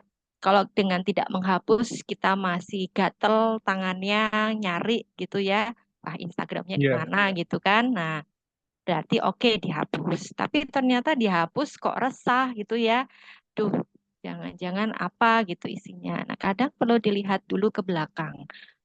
Jadi gini, kaitannya dengan kecemasan itu. Apa yang menjadi kebutuhan dari misalnya Mas Bayu ini gitu. Kenapa kok pengen banget lihat Instagram? Caranya seperti itu. Mengecek kembali, apa sih yang rasanya kok aku resah? Kenapa kok harus Instagram? Yang dikhawatirkan itu apa? Karena memang landasan dari ketidakmampuan kontrol diri ya, itu lebih tepatnya jadi kayak misalnya membeli, pokoknya pengen beli ini gitu, atau pokoknya pengen buka ini, pokoknya aku ingin melakukan ini. Nah itu kan kaitan dengan kontrol diri. Kalau kontrol dirinya kurang, itu berarti, eh, tapi juga belum tentu FOMO ya Mas ya. Jadi kita harus tahu dasarnya dulu. Beda, jadi gini, kalau memang latar belakang dihapus itu karena, oh iya karena aku sering banget buka gitu kan dan cemas, oke berarti bisa. Jadi memang ini kalau memang itu arah dasarnya kaitannya dengan ketinggalan tadi ya, ketinggalan mendapatkan informasi, lalu harus buka Instagram. Nah, cara mengatasinya tadi kan udah dicoba dengan eh, misalnya tadi bagian dari digital detox ya, Instagramnya dinonaktifkan gitu atau dihilangkan. Tapi ternyata memberikan kecemasan. Nah, namanya sebuah proses mengatasi itu kan tidak instan. Tadi kan saya sampaikan di cara mengatasi namanya latihan. Jadi kita tuh latihan. Kalau latihan tuh kadang 5 menit dulu, 10 menit dulu, atau sehari dulu gitu ya. Nah, lalu kalau bisa maksimal, jadi gini, pertama harus tahu dulu, kenapa kok pengen banget lihat Instagram, ada apa gitu. Nah, karena kalau di FOMO sendiri, itu kemudian juga sama ditanyakan, kenapa kok kamu merasa nggak nyaman ketika ketinggalan tren? Kalau yang lainnya dapat gitu kan, yang lainnya ngikutin informasi perkembangan zaman, terus dikenal banyak orang, kok kamu ngerasa nggak nyaman, itu kenapa? Nah, itu kita harus ketahui dulu satu. Kedua, kemudian kita tahu permasalahannya di mana. Kalau konteksnya sosial, berarti tadi namanya juga sama latihan. Yuk, coba kita sadari kekurangan kita coba dengan namanya latihan berinteraksi. Lakukan dinamika aktivitas kita sehari-hari sewajarnya, lalu pelan-pelan berinteraksi dengan orang lain, dengan teman-teman kita. Lalu pengalih yang paling kuat kadang-kadang adalah aktivitas dengan menyibukkan diri sendiri itu jauh lebih aman, jauh lebih bermanfaat gitu. Karena kemudian kita lupa lakukan aktivitas yang memang disukai Mas Bayu. Apa? Kadang kalau yang cowok-cowok, laki-laki itu olahraga. Oh, udah terforsir gitu ya. Dan olahraga itu bermanfaat banget karena bisa membangun interaksi, linknya banyak, terus macam-macam ya pengembangannya gitu. Kemampuan motorik, kemampuan fisik, kemampuan kognitif juga bisa berkembang. Nah, dengan olahraga atau aktivitas sosial gitu misalnya. Kalau nggak tertarik olahraga oke lah. Nah, dengan aktivitas pada dasarnya itu bisa membuat kita pertama lupa dan pada akhirnya mulai menyadari, oh ternyata dengan aktivitas itu jauh lebih menyenangkan ya, karena aktivitas aku bisa berinteraksi dengan beragam orang dan ternyata Instagram itu misalnya sangat mengganggu banget. Ada nggak sih kemungkinan kita balik lagi kemudian buka Instagram gitu kan, misalnya terkait pemenuhan tugas atau kaitan dengan pekerjaan, bisa. Tapi dengan balik ke Instagram, terus momonya kamu, bisa kemungkinan juga tidak. Tergantung seberapa kita konsisten dengan aktivitas yang sudah kita lakukan. Dan itu nggak bisa cuman seminggu, sebulan ya Mas ya. Jadi pasti butuh berhari-hari, berminggu-minggu, dan berbulan-bulan untuk latihan. Jadi yang pertama tadi saya sampaikan meniatkan. Kita ngerasa itu merugikan untuk kita, lalu kita punya motivasi untuk mengubah itu. Yang mendukung apa? Aktivitas tadi. Kita udah niat, udah tak tutup dulu, ganggu. Oke, aku ikut kegiatan. Yang disukai, harus yang disukai. Karena dengan yang disukai kita akan konsisten, kita akan stabil. Terus lama-lama kita nyaman, enjoy, terlena dengan aktivitas yang menyenangkan, nggak masalah selama itu positif dan mendukung. Pada akhirnya ketika kita harus, wah kok kamu nggak up to date banget sih, itu loh ada di Instagram, aku nggak ada Instagram, udah tak hapus, cobalah kamu daftar lagi, atau masuk lagi, atau login lagi gitu ya. Nah oke, kamu masuk. Kamu dengan aktivitas kita yang konsisten tadi, yang kuat tadi, itu akan menurunkan yang namanya FOMO. Kita akan melihat, oh iya ya, tadi ya kita sadar Instagram itu mengganggu atau medsos itu mengganggu, kita akan menggunakan Instagram hanya secukupnya aja. Jadi untuk mengarah bagaimana kita bisa berhenti, kita nggak ada ketakutan, itu proses ya Mas Bayu. Jadi kalau kemudian ada keinginan, yuk coba diurungkan dulu gitu ya niat Instagramnya, boleh. Jadi pertama disadari dulu, cemasnya kenapa Mas Bayu. Jadi kalau sudah tahu, yang kedua kalau emang udah niat benar pengen ditutup, oke kita tutup. Kita tutup Instagram, kita tutup telinga kita, pikiran kita dari apa yang orang lain bilang. Ih, kok nutup Instagram sih? Ih, kok nggak punya Instagram sih? Gitu. Jadi kita kembali lagi menjadi diri kita sendiri. Itu Mas Bayu. Baik, terima kasih. Iya. Iya, baik. Terima kasih Mbak Ya, Ngeliat untuk jawabannya dan Mas Bayu untuk penjelasannya. Ya, mungkin terkait yang Mas Bayu rasakan, mungkin ya saya ingin sharing juga ya Mbak ya. Sebelumnya iya mungkin saya juga boleh. pernah gitu Mbak, coba untuk kalau istilahnya itu kan kalau kita tuh sosial media detox ya Mbak ya. Kita mengurangi Iya, aktivitas di sosial media, di Instagram dan sosial media yang lainnya. Dan yang Mbak Melati tadi sampaikan memang betul. Contoh, saya sempat sosial media detox terkait Instagram misalkan. Nah, di situ saya mencoba mencari aktivitas-aktivitas fisik yang memang saya sukai, misalkan tadi terkait olahraga dan lain apa yang lainnya, misalkan hobi-hobi yang memang saya senangi, misalkan kayak gitu. Dan memang itu sangat berpengaruh sekali, Mbak.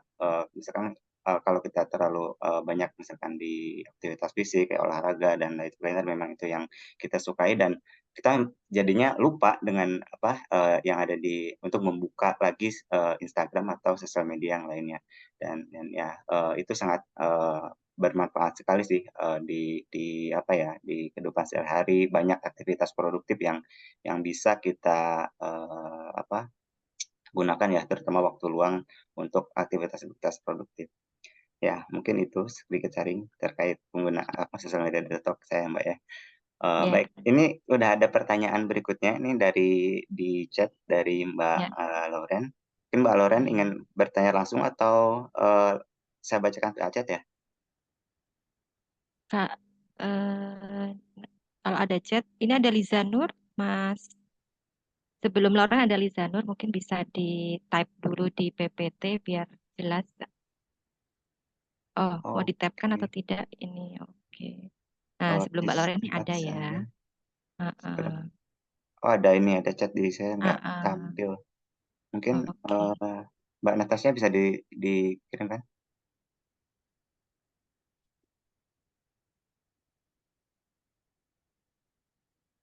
Ya, oke. Mohon maaf ini di Oke, sebelum Mbak Lauren ada Mbak Liza Nur.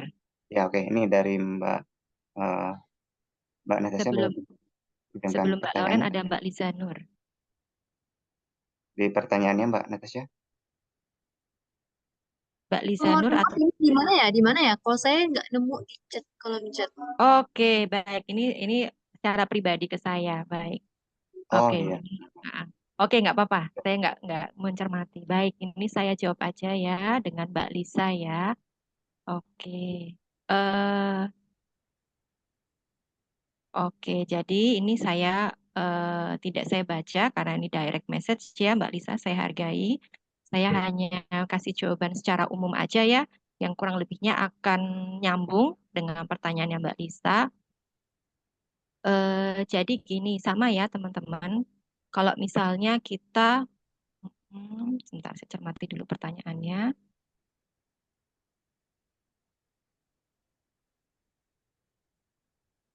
Oke, jadi kalau dikatakan itu FOMO atau tidak, baik itu kita bersama dengan orang lain gitu ya, keluarga, relasi terdekat, misalnya dengan saudara kita, atau dengan pacar kita, atau dengan siapapun itu, dengan sahabat gitu ya.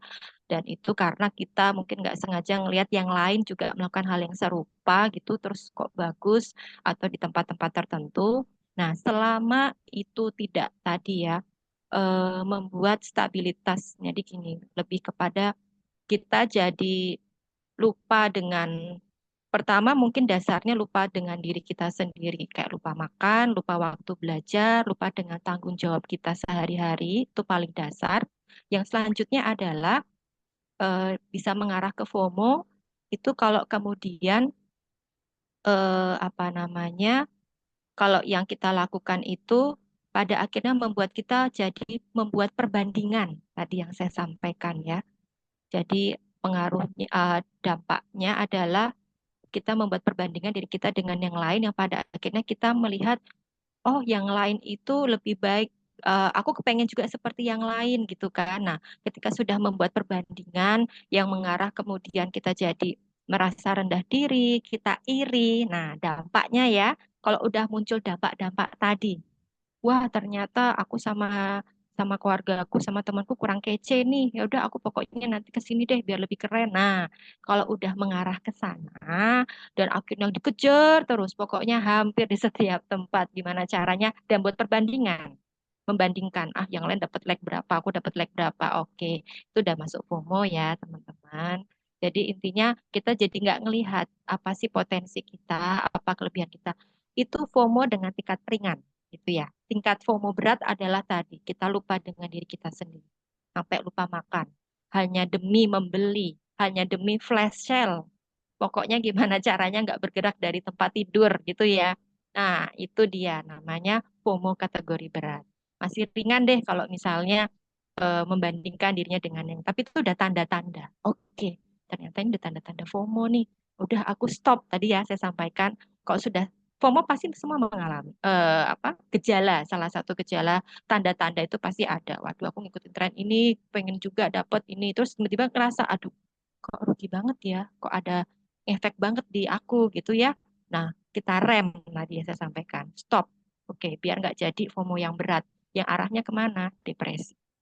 Gitu. Jadi gitu ya Mbak Lisanur. Jadi bisa sambil dilihat kalau misalnya itu oh hanya ke beberapa tempat aja gitu atau mungkin kadang-kadang nggak apa-apa. Tapi kalau itu dikejar banget harus gitu pas lagi bareng dengan keluarga atau teman pokoknya harus pada restorannya biasa gitu pokoknya harus tag gitu foto bareng sambil makan tag gitu atau kemana tag tag foto tag apa nah itu udah tanda-tanda tapi kalau kadang aja atau pas lagi hits kadang ada ya lagi makan bareng, ih makanannya unik foto gitu ya. Nah itu nggak apa-apa, selama itu nggak sering dilakukan. Akhirnya udah belum sih, udah lapar nih, ya itu ada ya. Nah kalau itu sering, nah udah kamu tuh jangan kebiasaan foto, masuk kemana-mana foto, makanannya aja cuma sate biasa kok gitu. Nah itu temennya perlu diingetin. Tapi kalau kadang, oh memang lagi unik makanannya, aku mau kenalin ke semua orang nih, ke teman-teman, ke keluargaku, nah itu boleh. Jadi nggak apa-apa, itu belum masuk FOMO. Tapi kalau udah mengejar, membandingkan, dan ngerasa iri, minder, sampai kemudian ngerasa aku kurang, pencitraan dirinya jadi negatif, itu udah masuk FOMO. Gitu ya Mbak Lisanur.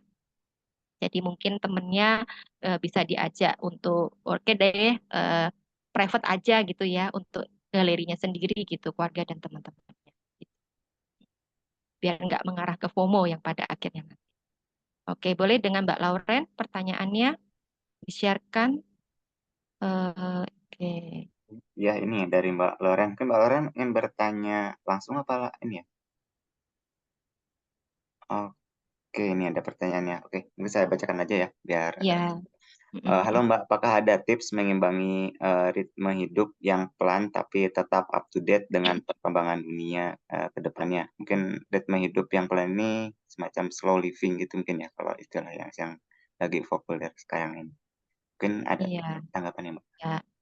Nah, kalau namanya tips mengimbangi itu kan berarti kita kembali ke realita ya, Mbak Lauren. Kembali ke realita tuh ya bukan menjalani aktivitas, sebenarnya lebih kepada aktivitas kita sehari-hari, standar hidup kita. Bangun pagi, misalnya sholat subuh dulu, atau mungkin terus mandi, makan, sarapan, itu termasuk ritme hidup pelan yang sederhana itu seperti itu. Lalu bagaimana bisa tetap up to date tanpa harus bangun ngecek HP dulu gitu ya? Ya sama ya. Kita nggak akan tetap ketinggalan zaman kok. Namanya kita membuat pengelolaan pada diri kita sendiri. Jadi kita menyetel. Nyetel itu kita buat aturan atau buat manajemen waktu. Kapan sih kita mau buka HP, kapan kita mau mengakses informasi apapun itu, bisa lewat media sosial, media massa atau televisi. Kadang ada yang dalam sehari puasa TV dibuka saat malam hari jam istirahat itu ada. Jadi namanya manajemen waktu ya Mbak Lauren, kita nggak akan ketinggalan kok gitu. Namanya kita ngatur diri kita sendiri. Kapan kita memenuhi apa yang menjadi kebutuhan kita, say hello ke teman sebelah kos, ke ibu kos, ke tetangga, itu bagian dari ritme hidup yang pelan. Namanya kita membangun interaksi. Nggak bangun, HP-nya di sebelah kepala, terus teng gitu ya, nyala, gelisah, buka HP, ya itu ritme hidupnya udah nggak pelan lagi ya.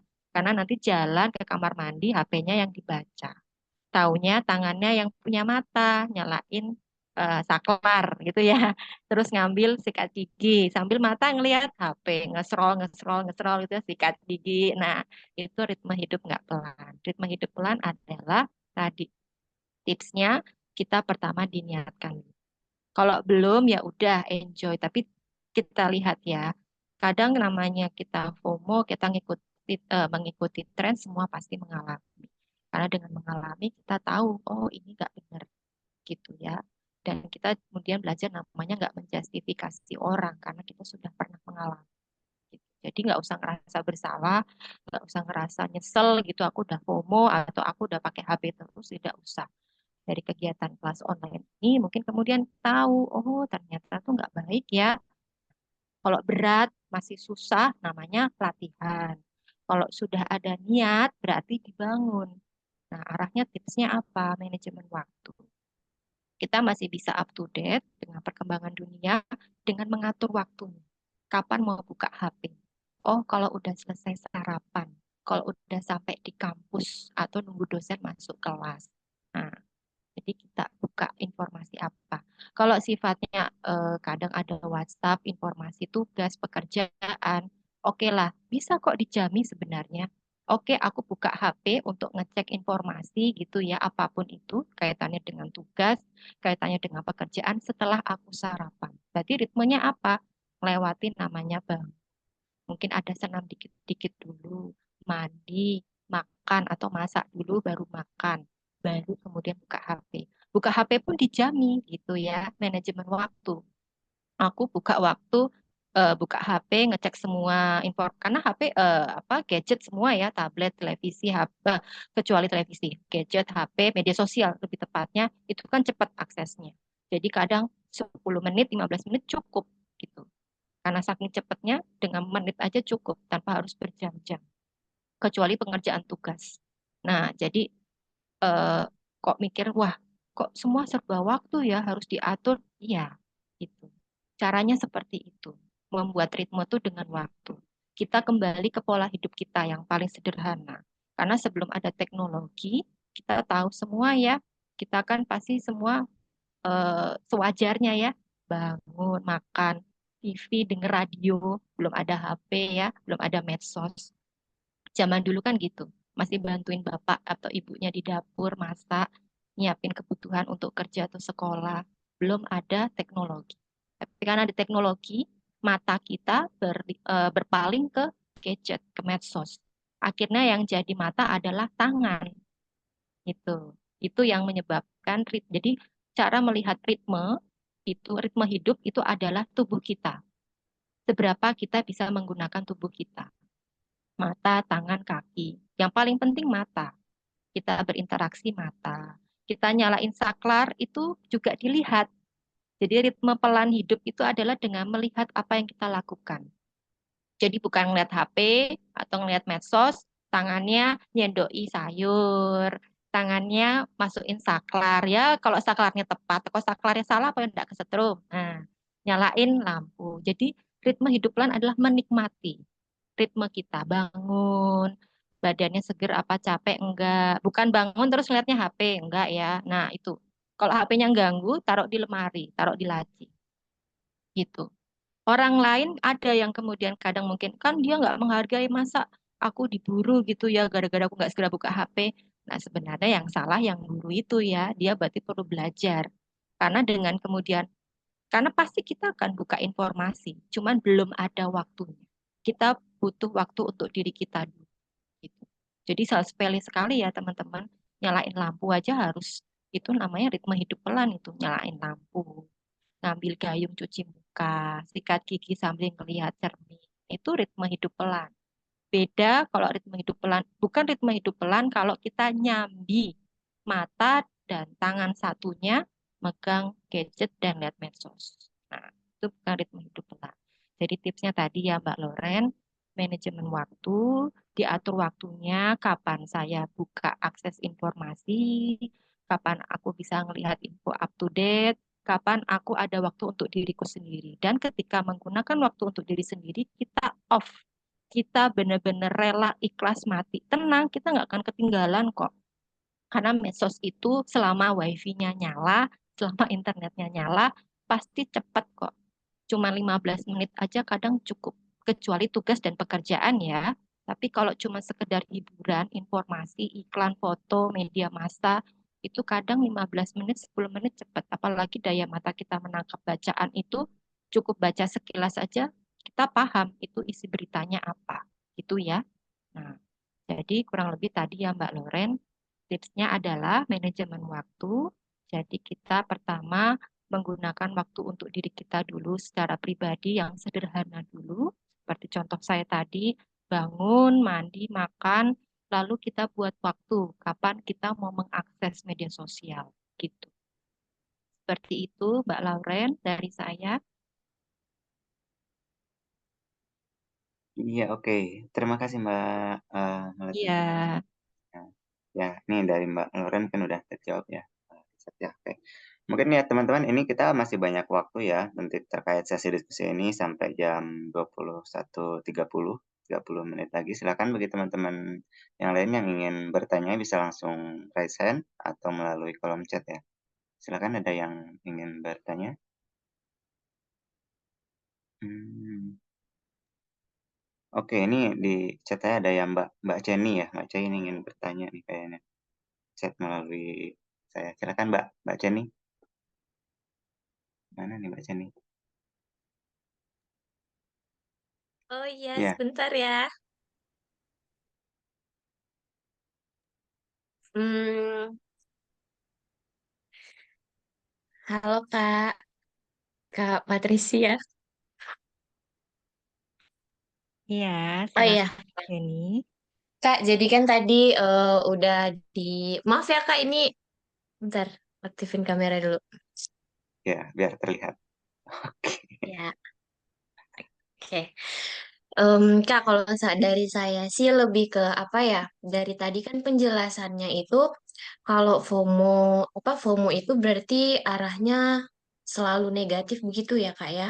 Berarti kalau Iya. misalnya untuk hal apakah ada kayak FOMO yang mengarahkan kita untuk ke hal yang positif gitu, jadinya bisa positif gitu karena kan kalau FOMO kan kayak takut ketinggalan gitu kan dengan sesuatu yang tren. Nah, misalnya ada sesuatu yang tren, entah itu apa ya, misal mungkin em, hal-hal yang bisa memotivasi kita untuk menjadi lebih baik gitu, itu ada nggak sih, Kak? Oke, baik Mbak Jenny ya. Oke, saya Iya. takut salah nyebut nanti Mbak Jenny ya. Nah, Nggak apa-apa. jadi gini, di dalam FOMO itu sebenarnya ada sisi positif, Mbak.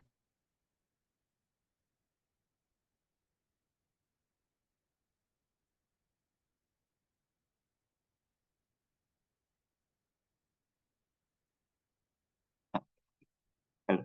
Mungkin ini Mbak Melati ke ini.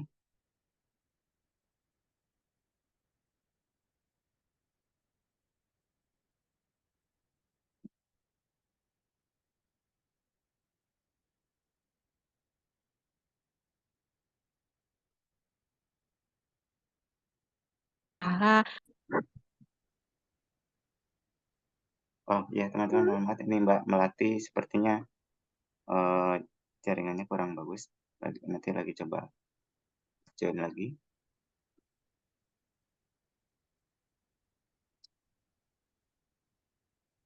Iya ini Mbak. Ya, maaf, saya terlempar. Oh, Mbak. Baik, saya lanjutkan ya. Mohon maaf teman-teman, Mbak Jenny juga.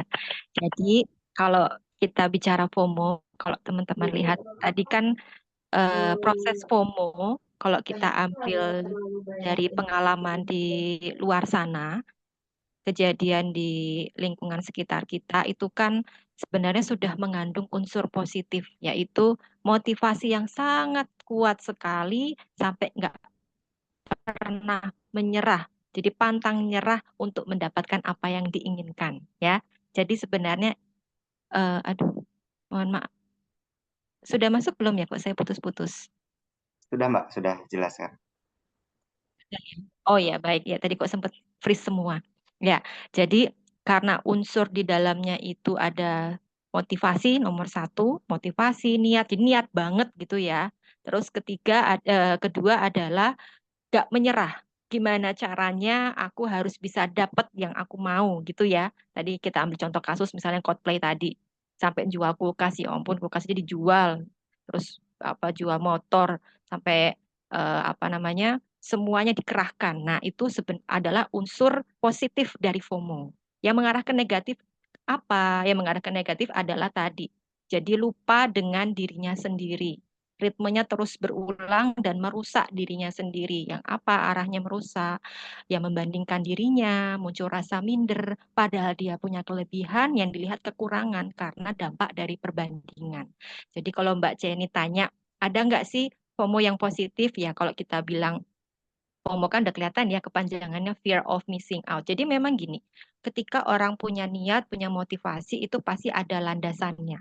Landasannya itu bisa karena dia terinspirasi atau termotivasi atau karena ada keinginan kuat ingin mendapatkan sesuatu nilai yang bagus, prestasi, kepingin membanggakan orang lain gitu ya. Atau karena ada kecemasan dan ketakutan supaya aku nggak dimarahi ibuku, bapakku, aku nggak endang lulus skripsi. Nah, jadi dilandasi cemas. Akhirnya terdorong gimana caranya motivasinya dikuatin, terus apa dia nggak kenal nyerah. Gimana caranya skripsinya gendang rampung gitu ya. Karena dia cemas. Nah, jadi kalau namanya FOMO selama itu tidak merusak diri sendiri gitu ya Mbak Jenny, itu apa namanya ya itu bisa masuk kategori positif. Tapi sebenarnya kalau FOMO yang diangkat dalam hal namanya fear of missing out itu kan lebih ke kategori yang apa namanya ketakutan dan kecemasan yang intens yang pada akhirnya merugikan diri sendiri. Jadi kalau kita bilang ada nggak sih FOMO yang positif ya sebenarnya nggak ada ya Mbak. Kita akan istilahnya lain gitu. Tidak dengan FOMO. Kayak tadi yang ditanyakan oleh Mbak siapa sebelumnya apa ya tadi kan ada ya yang pertama Mbak Karen. Nah Mbak Karen kan tadi nanya kalau apa dia kepengen dengan seperti yang lain gitu ya. Sebenarnya itu dilandasi oleh motivasi, perbandingan, membandingkan. Aku juga kepengen yang lain secara sosial kan, ngeliat lingkungannya gitu kan. Nah, tapi itu kan positif, pada akhirnya dia terdorong. Tapi kalau fear of missing out itu konteks yang memang muncul dari si Patrick ini karena menggambarkan adanya fenomena lingkungan masyarakat yang mengarah ke tren tadi, bisa tren musik, belanja, fashion, atau macam-macam lainnya. Jadi yang memang itu apa yang lagi momen tren yang paling booming di masyarakat gitu.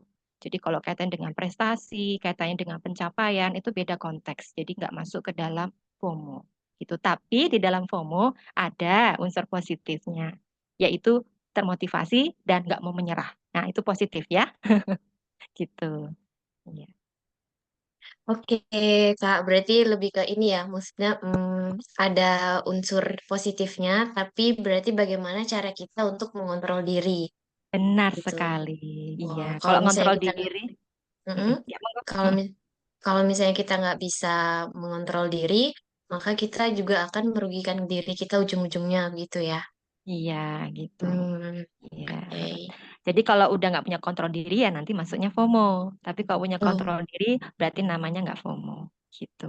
Oh, oke oke. Berarti kalau Ya. misalnya juga kita pekerjaan kita juga mengharuskan kita mengakses sosial media terus, berarti juga ya yang paling penting adalah bagaimana kita mengontrol diri itu ya. Iya, jadi gini kan Oke. memang ada pekerjaan yang aksesnya ke media sosial ya, kayak di bidang ada apa, saya nggak begitu banyak paham, misalnya di kerja di bagian Google, Instagram itu kan juga mengakses seberapa tren banyak orang menggunakan itu dan dia harus sering kali mempelajari itu. Jadi dilihat latar belakangnya dulu. Dia melihat Mm-mm. konteks itu untuk pekerjaan yang memang dasarnya ada target atau dia ada kecenderungan bahwa itu untuk kebutuhan nih kaitannya diri sendiri. Jadi bukan pekerjaan. Itu juga dilihat latar belakangnya. Kalau media sosial memang harus akses terus karena memang tuh pekerjaannya lewat medsos gitu kan. Oh ya berarti karena pekerjaan. Dan biasanya orang kalau akses sifatnya itu pekerjaan, dia tahu batasan waktu. Dia kapan Hmm. tahu menggunakan pekerjaannya untuk medsos, kapan waktu untuk keluarga, kapan waktu untuk bercengkrama dengan teman. Tapi kalau sudah ngerasa dan ada konteks medsosnya untuk dirinya sendiri, nah itu beda ya. Jadi yang medsos itu ada dirinya. Dirinya masuk di dalamnya juga, dirinya juga mengincar apa yang diincar itu untuk dirinya sendiri. Kalau pekerjaan kan pasti umum karena ada target gitu ya. Nah, jadi bedanya di sana. Kita harus tahu latar belakangnya dulu seperti apa gitu, Mbak Jenny. Oh, oke. Udah cukup. Terima kasih, Nah, Kak. sama-sama. Oke, ya terima kasih Mbak Ceni dan Mbak Malati untuk baik, ini di chat ada lagi Mbak yang terkait Oh apa ya. pertanyaan. Ini dari Cintani Dewi Wahyuni. Izin bertanya Kak, mau tanya kalau penyebab FOMO apa dari internet aja kayak media sosial atau bisa juga dari yang lainnya? Terima kasih. Baik, jadi kalau tadi apa? Kalau kita bicara tentang FOMO itu memang sebenarnya tidak harus kaitannya dengan media sosial ya atau internet atau perkembangan teknologi, tetapi karena apa namanya semua sumbernya itu kan relatif terpengaruh juga dampak teknologi atau perkembangan alat komunikasi, jadi memang kemudian FOMO banyak arahnya ke sana gitu. Konteks lain dari segi pakaian. Ya kalau kita ambil ikut dengan orang lain, kemudian misalnya apa ya contoh fashion atau baju gitu kan. Tapi kan coba kalau teman-teman lihat apa sekarang orang mulai suka baca majalah dibandingkan media sosial. Majalah mulai menurun ya. Akses membaca, menulis itu udah menurun. Jadi itu kenapa kok sekarang konteks FOMO pasti banyak ke internet. Karena saking mudah sekali. Tapi kalau kita ngambil majalah, misalnya trend fashion gitu aja, atau tas, itu juga bisa. Gimana caranya? Tapi kembali lagi dilihat. Kalau teman-teman menyadari lingkungan teman-teman, oh majalah masih kok kak gitu ya. Eh, tapi kan sekarang kayaknya udah nggak kayak zaman saya dulu ya. Kalau dulu majalah, wah tas Elizabeth gitu, atau tas merek apa gitu ya. Pokoknya tas yang keren-keren bermereknya itu diincar gimana meskipun harganya jutaan, yang lain punya, aku juga harus punya. Nah, tetapi karena tren sekarang semua akses informasi relatif banyak lewat internet. Mau fashion itu juga ada galerinya, ada websitenya, mau merek tas apapun. Jadi namanya FOMO itu juga nggak terbatas kayak konser ya, atau mungkin apa namanya hashtag atau foto dan sebagainya. Tapi juga pembelian barang itu juga bisa masuk FOMO. Tapi kembali lagi karena lingkungan sudah terpapar adanya perkembangan teknologi dan akhirnya itu lewat internet, ya internet inilah yang menjadi permasalahannya gitu. FOMO bisa nggak sih masuk tidak lewat internet? Ya bisa. Tapi kita lihat sekarang majalah masih tren nggak gitu di tengah-tengah kita. Tentu sudah nggak ya gitu. Sekarang aja untuk apa saya Lazada atau apa penjualan baju atau misalnya tas itu kan lewat Instagram banyak ya. Nah, itu kalau yang satu punya, aku juga harus punya yang itu gitu kan. Nah, itu juga masuk FOMO. Jadi kalau misalnya apakah FOMO bisa dari yang lain, iya bisa gitu. Tapi itu dulu sebelum masuk ke era internet sekarang. Dulu ada. Makanya saya tadi sampaikan FOMO kan sudah ada sejak tahun 2010 ya. Nah, itu kan belum booming-boomingnya banget internet gitu. Tapi semakin ke sini internet semakin goncang, semakin kuat pakem gitu ya. Makanya kenapa semua akses internet dan majalah pun mulai berkurang gitu. Kalau dulu ada majalah, baca majalah remaja, saya juga udah agak lupa gitu ya. Wah, artis ini pakai ini, temanku juga pakai, aku juga mau tapi harganya sekian, nggak masalah. Tabunganku tak pakai semua, itu bisa jadi FOMO namanya. Jadi dia merelakan semuanya gitu. Tapi tujuannya apa? Kenapa jadi FOMO? Ya tadi, karena supaya bisa diterima oleh banyak orang. Kemudian dia tidak melihat kelebihan dia apa, kapasitas dirinya apa, yang diarahkan adalah melihat kekurangannya dia. Aku nggak seperti dia, aku nggak sama seperti mereka, aku nggak diterima dengan yang lain karena aku nggak sama. Nah, muncul pikiran-pikiran seperti itu. Maka namanya masuk di FOMO. Gitu, Mbak Cintani. Oke, mungkin itu Mbak Cintani untuk jawabannya apakah sudah terjawab belum ya? Kalau mau Oke. menanggapi lagi boleh nggak apa-apa Mbak Cintani Oh, kaitannya FOMO ini. ya, mungkin ini Mbak, saya ada ini terkait yang tadi yang disampaikan Mbak. Ternyata Mm-mm. FOMO ini kan di satu sisi dari apa ya istilahnya itu masyarakat itu kan malah sifatnya itu negatifnya. Mungkin kalau saya ini ya Mbak, kalau dari sisi pelaku usaha mungkin itu kalau saya lihat itu sebagai peluang ya Mbak dengan adanya FOMO itu jadi sebagai peluang dia masuk ke itu sebagai bahan marketnya dia untuk masukin setelahnya dia bikin produk baru atau mungkin masukin brandnya ke FOMO itu ya. Nah dari situ saya pengen tanggapannya dari Mbak Melati itu gimana Mbak cara apakah mungkin dengan adanya ekonomi kita bisa berwirausaha atau jadi peluang itu bagi kita untuk malah untuk berwirausaha mungkin atau gimana ya Mbak tanggapannya? Kita bicara tentang usaha dan FOMO sama halnya kayak rokok, Mas Ade. Kita tahu rokok berbahaya ya teman-teman, tapi perusahaannya besar di mana-mana, gajinya nggak kaleng-kalengan ya, sampai akhirnya muncul rokok-rokok baru. Sampai di rokoknya, sampai kemarin saya dengar cerita kayaknya Kementerian Kesehatan atau apa yang tenaga kesehatan mengatakan gimana caranya harus digariskeraskan tentang resiko rokok. Akhirnya apa? Jadi labil ya, produksi tapi dibungkusnya ada gambar kanker paru-paru. Nah, jadi sama ya. Namanya peluang usaha, kita kan hidup di masyarakat luas ya. Luasnya nggak sebatas Indonesia, tapi dunia. Dan saking banyaknya masyarakat ini, tentu aja namanya orang punya usaha itu nggak akan kehilangan sebenarnya namanya manfaat. Jadi apa FOMO ini kan memang resiko ya. Jadi kita tidak mengandalkan 10 orang, tapi kita mengandalkan banyak sekali orang. Dan malah sebenarnya akan negatif ya kalau peluang usaha itu mengandalkan FOMO. Berarti pengusaha ini nggak kreatif gitu. Pengusaha kreatif adalah mencoba peluang bahwa kita tidak terbatas pada lingkaran yang kecil ini, tapi di luar sana kita membuat inovasi. Wah, berkembang, terkenal, apa inspiratif. Nah, peluang usaha yang kurang lebih bijak itu seperti itu. Dia tidak mengandalkan kekurangannya orang lain, tapi kita mencoba mengkreasikan diri kita, memberikan inovasi baru yang membuat ternyata, oh namanya usaha itu ya nggak harus mengandalkan ke sini. Benar, ambil contoh Mas Ade ya, makasih banyak. Jadi pertanyaannya, kemarin memang juga dari artikel atau berita itu saya baca dengan pembelian tiket ya, tapi nggak digambarkan FOMO, tapi dengan banyaknya orang berlomba-lomba sampai pinjol, pinjaman online gitu ya. Terus itu memberikan dampak positif kepada peluang usaha wisata dan sebagainya gitu kan.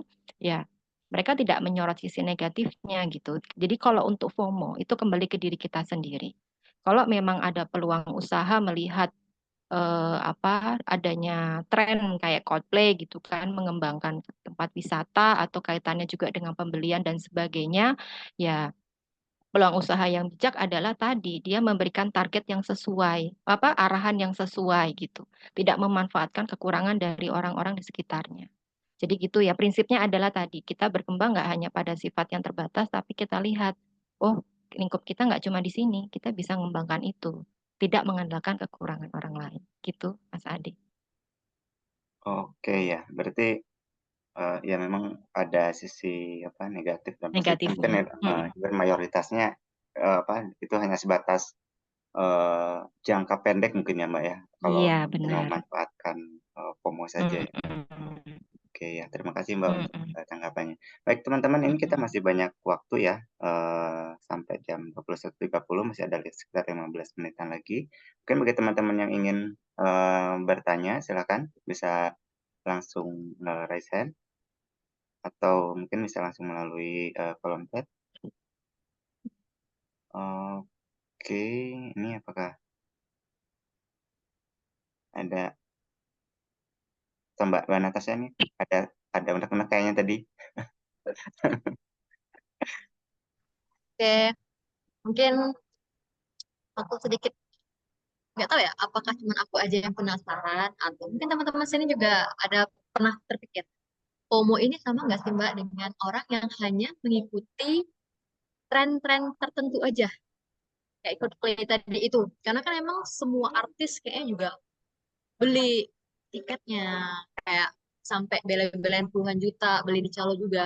Terus mungkin kalau yang tren apa ya yang pajak banget itu kayak belum lama ini Barbie, sampai nonton film Barbie pakai outfit yang Barbie atau Ken yang cowok, terus pakai sandal pink, terus foto di box pink pink seperti itu gitu. Maksud itu benar tren yang apa ya, eh, besar banget dan emang kayak di media sosial tuh ada aja muncul orang-orang ngikutin itu gitu.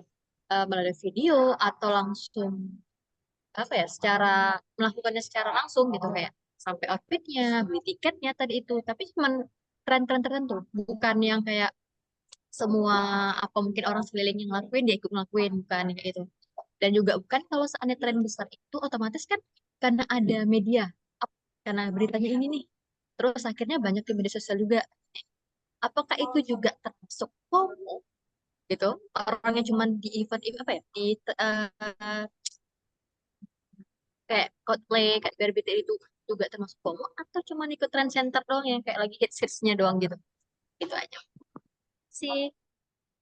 Ya, kalau sama Mbak Caca saya mau ngomong. Baik. Kalau pertanyaan Mbak Caca itu sebenarnya ngomong ke teori SDT tadi. Apa namanya, teori penentuan nasib sendiri ya. Jadi kalau kita bicara FOMO, karena gini, mungkin menjadi perhatian teman-teman ya. Jadi kita perlu hati-hati dalam memberikan sebuah label atau penamaan kaitan masalah psikologis. Oh dia depresi, oh dia stres, oh dia kena gangguan kecemasan. Nah, kita harus hati-hati apalagi FOMO. FOMO kalau itu tidak merugikan, itu hanya ngikuti tren, itu bukan FOMO. Tapi FOMO itu kalau sampai lupa dengan dirinya sendiri. Jadi nggak terbatas ketakut ketinggalan, tapi pada akhirnya ketakutan ini menghantui hidupnya, membuat ritme hidupnya berubah. Itu baru ke FOMO. Makanya kadang namanya media massa tuh saya paling nggak suka baca, apalagi karena apa-apa dilabelkan FOMO atau kadang ada chat siapa komentar FOMO. Terus saya mikir oh, si orang ini belum tentu FOMO gitu atau enggak dia sembarangan hanya ngomong wah mereka FOMO gitu. Jadi asal ngomong akhirnya itu booming kemana-mana.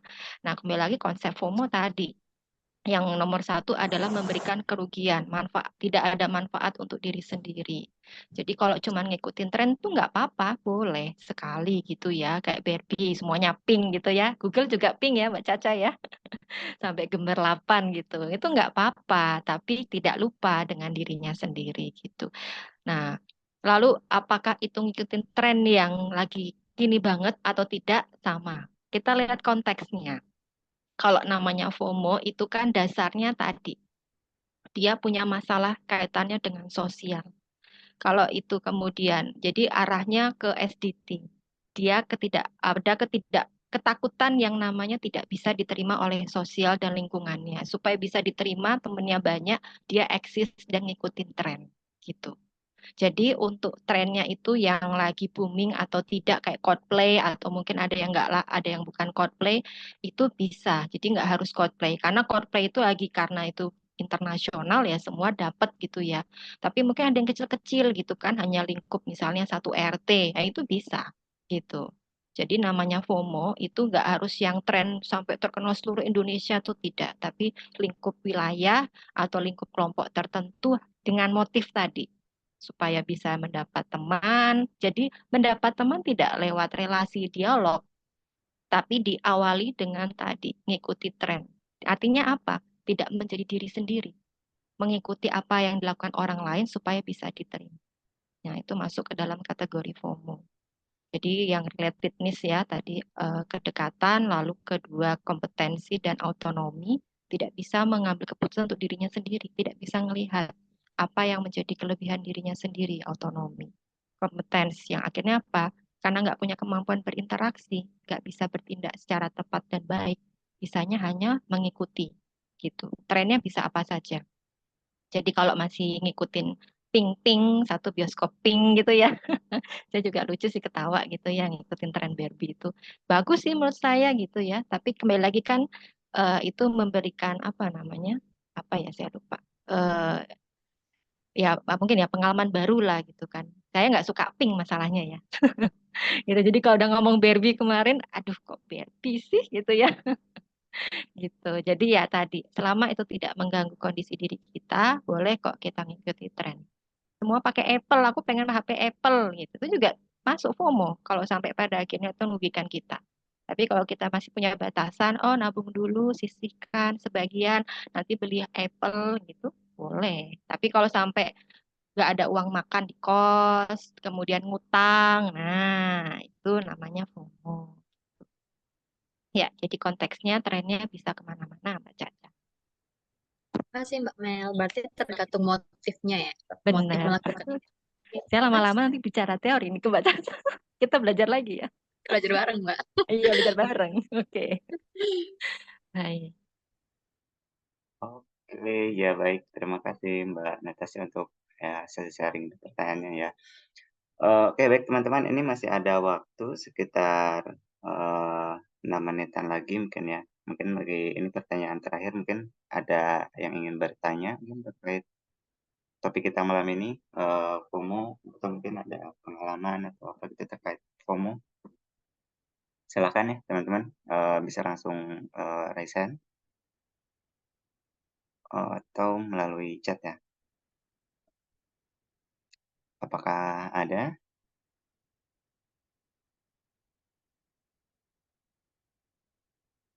Oke, mungkin di sini udah nggak ada yang bertanya mungkin ya Mbak ya.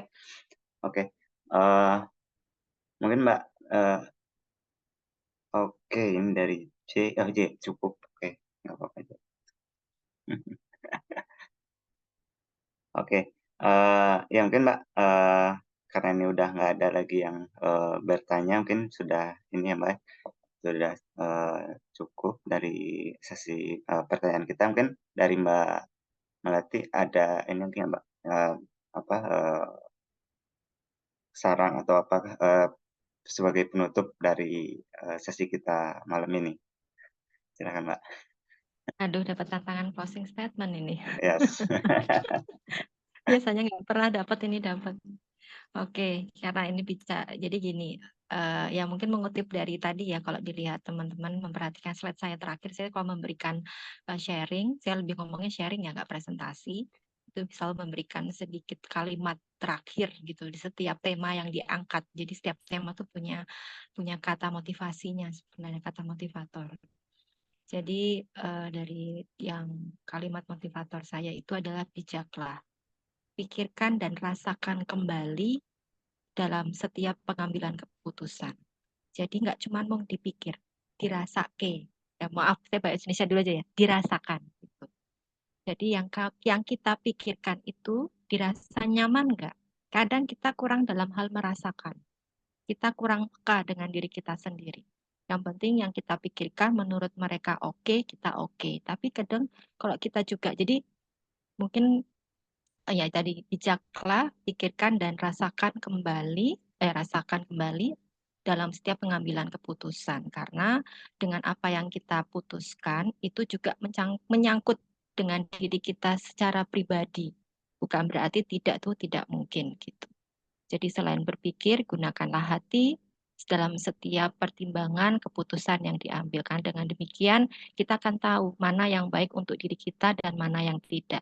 Proses jalan hidup kita nggak hanya hari ini, pada jam ini, pada momen ini, tapi masih sangat panjang. Meskipun mungkin umurnya udah 40, 30, 20 masih sangat panjang. Ya, hanya dengan otak, pikiran, tapi dengan perasaan. Ya, itu aja dari saya, Mas Ade. Oke, ya terima kasih Mbak Mel untuk closing statement-nya ya. Jadi ya teman-teman terkait FOMO ini ya setiap yang udah disampaikan tadi dari Mbak Mel bahwa setiap keputusan itu pasti ada apa ya, ada yang perlu kita pertanggungjawabkan di balik semua keputusan kita ya. Jadi ya kita harus memikirkan baik-baik apapun keputusan kita, apakah itu mungkin akan mengarah ke dampak yang negatif ataupun positif. Kita harus coba berpikir kembali dan merasakan dari meresapi dari setiap keputusan kita. Baik, terima kasih Mbak Mel untuk closing statement-nya. Mungkin teman-teman di berikutnya kita ada sesi foto bersama.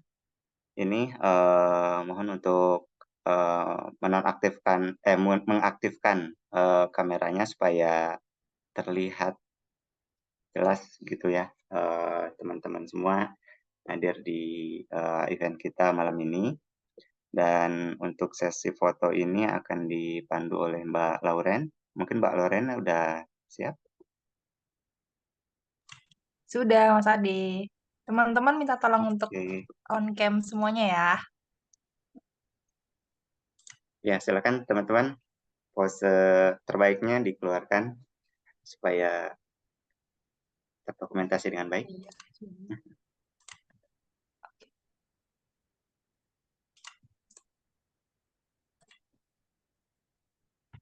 Oke, saya hitung ya. 1, 2, 3.